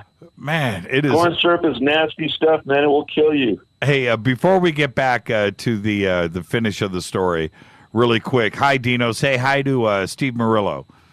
Oh, hi, Steve. Haven't heard you in a while. Hi, Jimmy. I wanted to hear the end of the story before I asked my question. Okay. Oh, well, I think that's... Okay, fair enough. Yeah, that's pretty much the end of the story. I mean, the weird part of this sighting was that it came back. It was there 2 nights in a row. And I haven't been able to get a hold of him to find out if he came, because it was going to be another 3rd night, right? And I said, well, tell me if it comes back tonight. But I haven't heard from him or seen him since. And he kind of lives far out there. So, but I'll let you guys know if he had a 3rd sighting. But yeah, the fact of normally when you see something in the night sky when somebody's describing it, and if they're describing twinkly lights and this and that, you think, oh, it could have been an aircraft, right? But when something comes out of it and flies around it and then takes off, that's a little bit different. You really have to take notice at that point and really ask a few more hard questions. So, and plus, he's a pilot. Yeah, and he's a pilot. He's a pilot. And he's not. He wanted. You can tell when people have had sort of an experience that they can't put into context. They really, really have a need for somebody to just tell them they're not going nuts. You know what I mean? They want to feel like there's an explanation there that they just don't know about, that they can not worry about it. They don't want to worry about it. You know what I mean? And sometimes you can't put it into anything that makes sense. Yeah, something's going on at Pine Mountain, and it's it's 20, 30 minutes from the studio here. It's right there, and I don't have an excuse for not going out there. And now you don't have an excuse not to go back. Well, we got to go, man. Yeah, we got to go. Yeah, I think so. Road trip. You, Alex, Road and I. trip. Throw Wolfie. Yeah. We'll pull Wolfie out of the sushi bar on Ventura Boulevard. So, Dino, what's up? What's your question for Steve? Well, what I learned from Steve's story is that, with all these people saw the alien, the craft, and they were coming around, and what I learned is they're a bunch of scaredy cats. They ran away. Well, yeah. Well, these sightings up at Pine Mountain have been going on there for a long time, to the point that, and Steve, it's probably almost 2 years ago when Steve first told me this story on the air. It's become it was almost like a way of life up there. And it's so isolated from the rest of L.A. that they just kind of like kept it to themselves. Wouldn't you say that was the case, Steve? Yeah, I've got another story for you about Pine Mountain. This is cool. I don't know if I've told you guys on the radio before, but so the fourth interview lined up, that was this guy who lived in Pine Mountain his whole life. Okay. And he was sort of his own paranormal investigator. Okay. And he had this notebook where he had documented all these different things. And he had documented Men in Black kind of things. He had documented, he was camping out there where he said one of these blue Lawson ships he was out away from Pine Mountain, but out nearby in the forest, camping. And he said he saw from the distance this blue Lawson ship fly towards a mountain. The mountain, this is his story, there were these lights, kind of like runway lights, that lit up. The thing flew towards the mountain. The mountain kind of opened up. This thing flew into the mountain, and then everything went out. All the lights went out. This is one of his stories, and he mapped out exactly where it was. He had a map, and he drew where it was, and he was showing us that. He had this other instance where these guys in black uniforms with M16s in a black truck had him turn around because he had gone too far, and if he took another step, they were going to kill him. They literally told him, "We'll shoot you right now." So something's going on. Something was going on or is going on in that area. That guy subsequently died. He died a couple of years ago, unfortunately. And his book is, we've tried on a number of occasions to speak to his wife, but I mean, it's kind of weird. Hey, really sorry about your husband. Can we have your blue notebook? Right. But he had all these weird things documented there, and really interesting stories about UFOs and things that went on over there. So there's definitely something going on at Pine Mountain. And it's right here. It's right here. Well, that's what I was saying. Oh, go ahead. No, Dino, go ahead. You had a question? Well, yeah, that's what I was saying. Is it seems like a lot of people on the chat are talking about that whole LA area being a vortex for this activity, at least in recent years. Now, the previous story you told, I live in a similar area near a large metropolitan area, but I don't see anything. That's why I listen to this show, so I can learn. But people are wondering how that connection with the Malibu anomaly that we all discovered last year, and I know we're all kind of keeping quiet about it until someone can go out there and take a look-see. But Steve, you're a pilot. Have you flown over Malibu again? And do you have any ideas about what's going on there now? No, I haven't flown over Malibu. I never have. Not even in a hang glider, although some of my hang gliding buddies go out there. Oh, I thought you took Jimmy over there last year. I thought you were the pilot. No, it's another friend of mine. Different guy. His name was Steve, though. Isn't that funny? Okay, different guy. That was why I was wondering. I thought, did you ever have curiosity? You should fly over, Steve. Yeah, no, you're right. You're right. A lot of stuff going on always in Malibu, It's just years and years of sightings in Malibu. I remember one case, some young people were hiking in Malibu a few years ago, and they took video of these multiple globular lights just kind of hanging out. in the in between the mountains there. It was really interesting, and they were all just normal hikers, and they were commenting, one of the girls was like, oh, what are those, and oh, look at that, take video, and they're like taking video of these UFOs as they're kind of floating down the thing. That was amazing. And that was Malibu. Yeah, a lot of stuff in Malibu. Okay, well, we'd like to see you go over there, and we'd like to, I know it takes some money, but, we got to get down there. They're going to be already moved all the furniture out by the time we get a look, Right. So if you have any connections that could help Jimmy and the rest of us get down there, we want to know. I mean, we made this big stink about it, and now we don't hear anything about it. That's because we can't talk about it.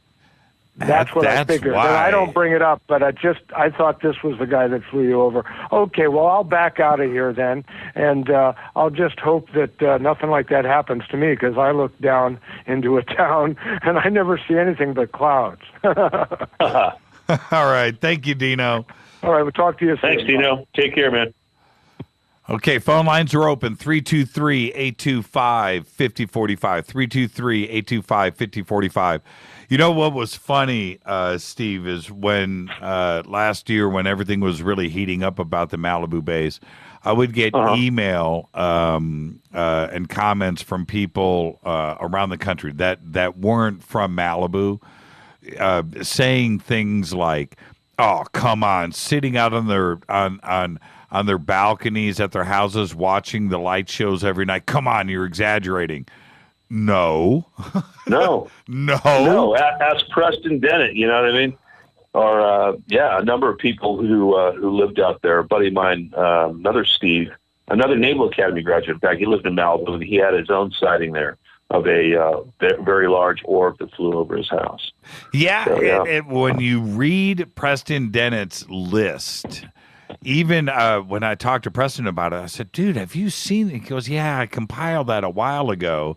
I haven't looked at it, but there's a lot there, right? I'm like, dude, it's like 200 sightings, 200 documented sightings in the same, 3, 4, 5 mile stretch of PCH off of Malibu. And it's just one after another. It's no joke. And I would get these violent emails about, the exaggerations of the sightings that have gone on, off of PCH and Malibu and Marina Del Rey and Catalina Island. No, this has been documented forever. So what's I'm reading here. I just got an email from History Channel, the updated shows, and I'm sorry. I'm sitting here reading the new list of Hangar 1 and the episode order. Pretty excited about Hangar 1. What did you just shot a series 2, didn't you? Unsealed Alien Files. Yeah. Season 4. Is that the one that John B. Wells does the intro? Yep. Awesome voice. Yeah. And John Greenwald's on this in this series. I think Nick Pope's going to be in it, and I think it's going to air soon. It should be airing. The guy told me it was going to be in April. So if you watch what is it, Destination America? That's the cable channel that carries it. Gotcha. Yeah. Do you know what? It's not History Channel, Jimmy, but it's man. I'm working. Well, you know what? It wasn't History Channel 2 weeks ago. It was still H2. So congratulations on the upgrade, man. That's awesome. Yeah, it's a pretty good. That's a serious upgrade. It was unexpected. But do you know what night of the week? For my show, no idea. Okay. No idea. Yeah. What about you? Friday nights, man. Right after Ancient Aliens.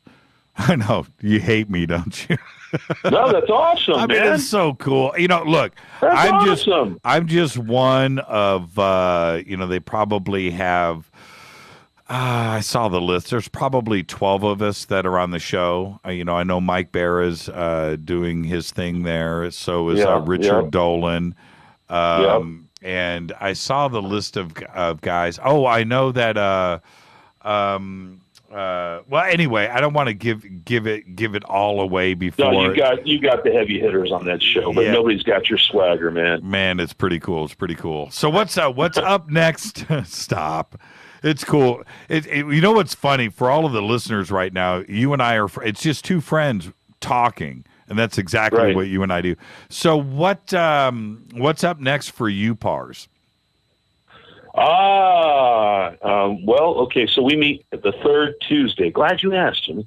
We meet in Studio City at the Unitarian Church every third Tuesday of the month. Okay. And this coming April 21st, we've got L.A. Marzulli, and he writes a lot about the Nephilim. Ooh. And, he's a big proponent. He's written 3 books on it. And, the giants. I don't know if you saw this in the news maybe a couple days ago that I don't know if this is bogus or what, the story, but they found this giant skeleton in Turkey. Yes. Okay, so, and I try to get it on Snopes and nothing was found. And, you try to debunk it first to see if it's just nonsense. But I couldn't find anything to refute it. So who knows? Maybe they are actually excavating a giant skeleton in Turkey right now. But, the Nephilim were giants, and they lived among men, and allegedly they took human women as their, concubines and wives and stuff. And anyway, so he's going to be talking. He's written 3 books, and he is so... He is so Have you good. had him on the show? Oh yeah. And now that he'll be out there on the 21st. So we'll get him on Fade to Black before that, and we'll have him talk a little bit about what he's presenting. Is Rick Shaw going to hang out too? Do not. Let's see. Don't know. His film producer. Yeah, might be there. Hey, listen, I want to say one thing, though, for any of your Fadernauts out there. If you guys show up at UPARS, normally you're like a guest. If you're not a member of UPARS, it costs $20 to join, big deal. But if you're not a member, it's normally $15. But if any Fadernauts show up and say, hey, I heard you on Jimmy Church, $10. You'll get the membership price. Okay? Seriously? Oh, man, thank you. Wow, that was a surprise. Oh, man, my pleasure. I just I love your show, and I love the Fadernauts, man. I love the spirit and the camaraderie that you guys share. It's awesome. Well, you've always supported us from the beginning, but let me just say this: anybody listening to the show right now, you live in Los Angeles, the Unitarian Church. If you go to JimmyChurchRadio.com. We have the info up there. UPARS is always there. Click on Steve's name. It'll take you over, and you can get directions. But it's in Studio City. And the events that Steve puts on there are first class, and they're always great. The problem is I can't go.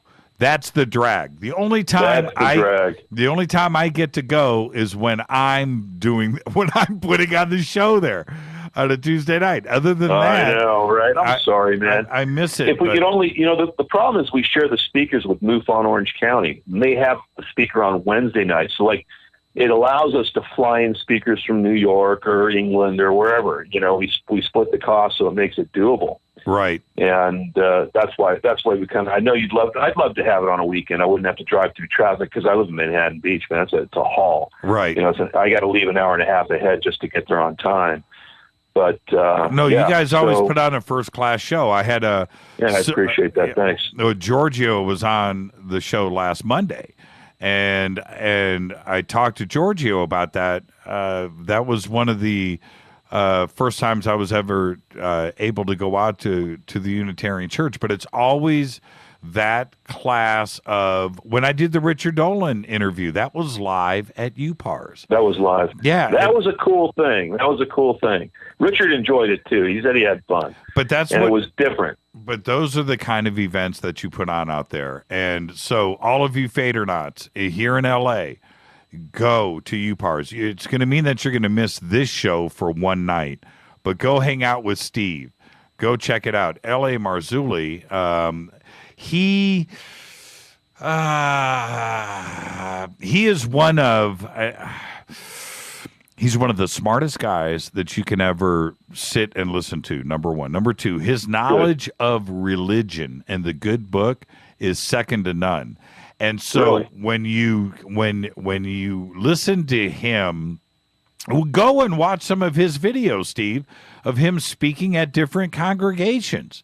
So he is able to stand up in front of a congregation at a church on a Sunday morning and tie in the religious aspects of the Nephilim and ufology, and combine the two and have it make sense. And nobody can pull it together like LA does. It's frightening. I mean, I'll just sit there and go, you know what? Okay, makes sense. Well, that's me. But when you have a church allow you to speak and connect those dots, nobody does it like LA, because it's his knowledge of the scripture and his knowledge of the Nephilim, his knowledge of ufology is second to none. He's just a very, very intelligent guy, and it's one of the funnest things to do is to listen to him tie all of these things together. Yeah, absolutely, absolutely. His DVD series is called The Watchers, and I've got the new one here in front of me. I have the Torah codes. That's the new one that Rick Shaw just put out. And then the one before that was Watchers 7 and Watchers 8. Love it, man. Love LA. Wow, man, you're into that. You're into it. Well, I mean, awesome. LA, when I don't know how long ago it was, but it was years ago. And I had caught LA somewhere, and I have followed him ever since. And I went through an L.A. Marzulli fix, man. I had to. Plus, he's got a cool name, L.A. Marzulli. He does. No, he really does. Yeah. He does. And he's got a great radio show. And I would sit and listen to all of his stuff. And I went through it. And when he was on the show last time, Steve, I was intimidated, because I went and listened to everything and I know that his knowledge is so strong, and it's way above and beyond what I know about, the Bible and the Nephilim and stuff. He can quote anything. And that's when you have somebody that says, okay, well, I read the Bible. Well, you know what? No, you probably haven't. Okay. Right. But LA has, is what I'm saying. He knows what he is talking about. So there you go. Hey, Steve, man, thank you so much. I can't thank you enough for coming on the show. I wanted to. My pleasure, man. Before I let you go, sorry for all the calls on hold. Steve and I get talking. That's the way it is. But I want to go back. When you said that on the second night, I want to get this straight in my own mind. Did you say that the second night that your friend saw out at Pine Mountain, did you say a beam of light came out of the craft? No, a little ball of light, what? like a spear, came out of the craft. He said it came out of the bottom, flew around it like it was looking at her, flew around the big craft, and then just took off at a high rate of speed. Ah, I got you. Okay, I thought you said that. Yeah. It was a beam of light, and it got past me. And when I brought you back after the break, I didn't go back and ask you. That's the way my brain sorry works. About that. No, that's my fault. Clear. That's my fault for being a crappy host. But speaking of beams of light coming out of craft, if anybody ever sees a spacecraft, or I won't call it spacecraft, you see an object in the sky and it's putting a beam of light down, and if that beam of light is blue, don't go in it. Don't go in the blue light. Stay away from the blue light. Take my word for it. That's all I'm going to say about that. What? But anyway. What? Just, when somebody is having an abduction experience, let's say a craft is above the house, it'll shine a beam of light straight through the roof. It goes through whatever they want to go through. And if you step into that, that's when you blank out and everything goes awry. And the next thing you know, you're waking up with your pajamas on backwards, and you're in the backyard and you're locked out of your house. Right. So, don't do that. Stay away from the blue light. Stay away from the blue. Steve. Stay away from the blue light. Steve, thank you so much, man. All right, Jimmy. Thanks a lot. Thanks for having me. Steve Murillo. All you Paternauts, take care. You got it. Thank you, Steve. They love you right back. You know that. All right, buddy. Thanks, man. Bye. Steve Murillo, UPARS. That is the Unitarian Church, Studio City, April 21st, L.A. Marzulli. Go check it out. And like I said, it will mean that you missed this show, but you're missing it for the right reasons. And I wish I could make it out there. Before we head out, there was one story that I wanted to get to tonight that I didn't get to. Okay? Are you ready? Check this out. A U.S. company may have the solution to get humans to Mars in just over a month. They have been given a grant by NASA to try and achieve this. The space agency is pinning its hopes on the Casimir rocket, which aims to reach the red planet in 39 days. This is for real. The Ad Astra rocket company from Webster, Texas, awarded the contract by NASA, was located just a stone's throw from the Johnson Space Center. The CEO's name is Franklin Chang Diaz, who is a former astronaut and flew on 7 space shuttle missions. Now, the new rocket engine has the potential to be absolutely revolutionary. The Casimir engine works by heating plasma. That's right, electronically charged gas. It heats it to extreme temperatures using radio waves. Now, before you go and think this is all science fiction, it's going down now. The strong magnetic fields that funnel this plasma out of the back of the engine are heated by radio waves. This, in turn, will create the thrust.